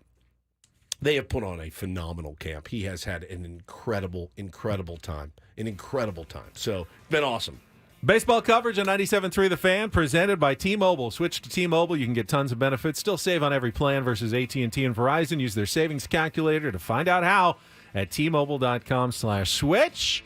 Annie and Elston standing by. They will be in momentarily. For Paul Reindl and Stephen Woods, I'm Ben Higgins. Have a great weekend from all of us here at San Diego's #1 sports station, 97.3 The Fan. Go Padres.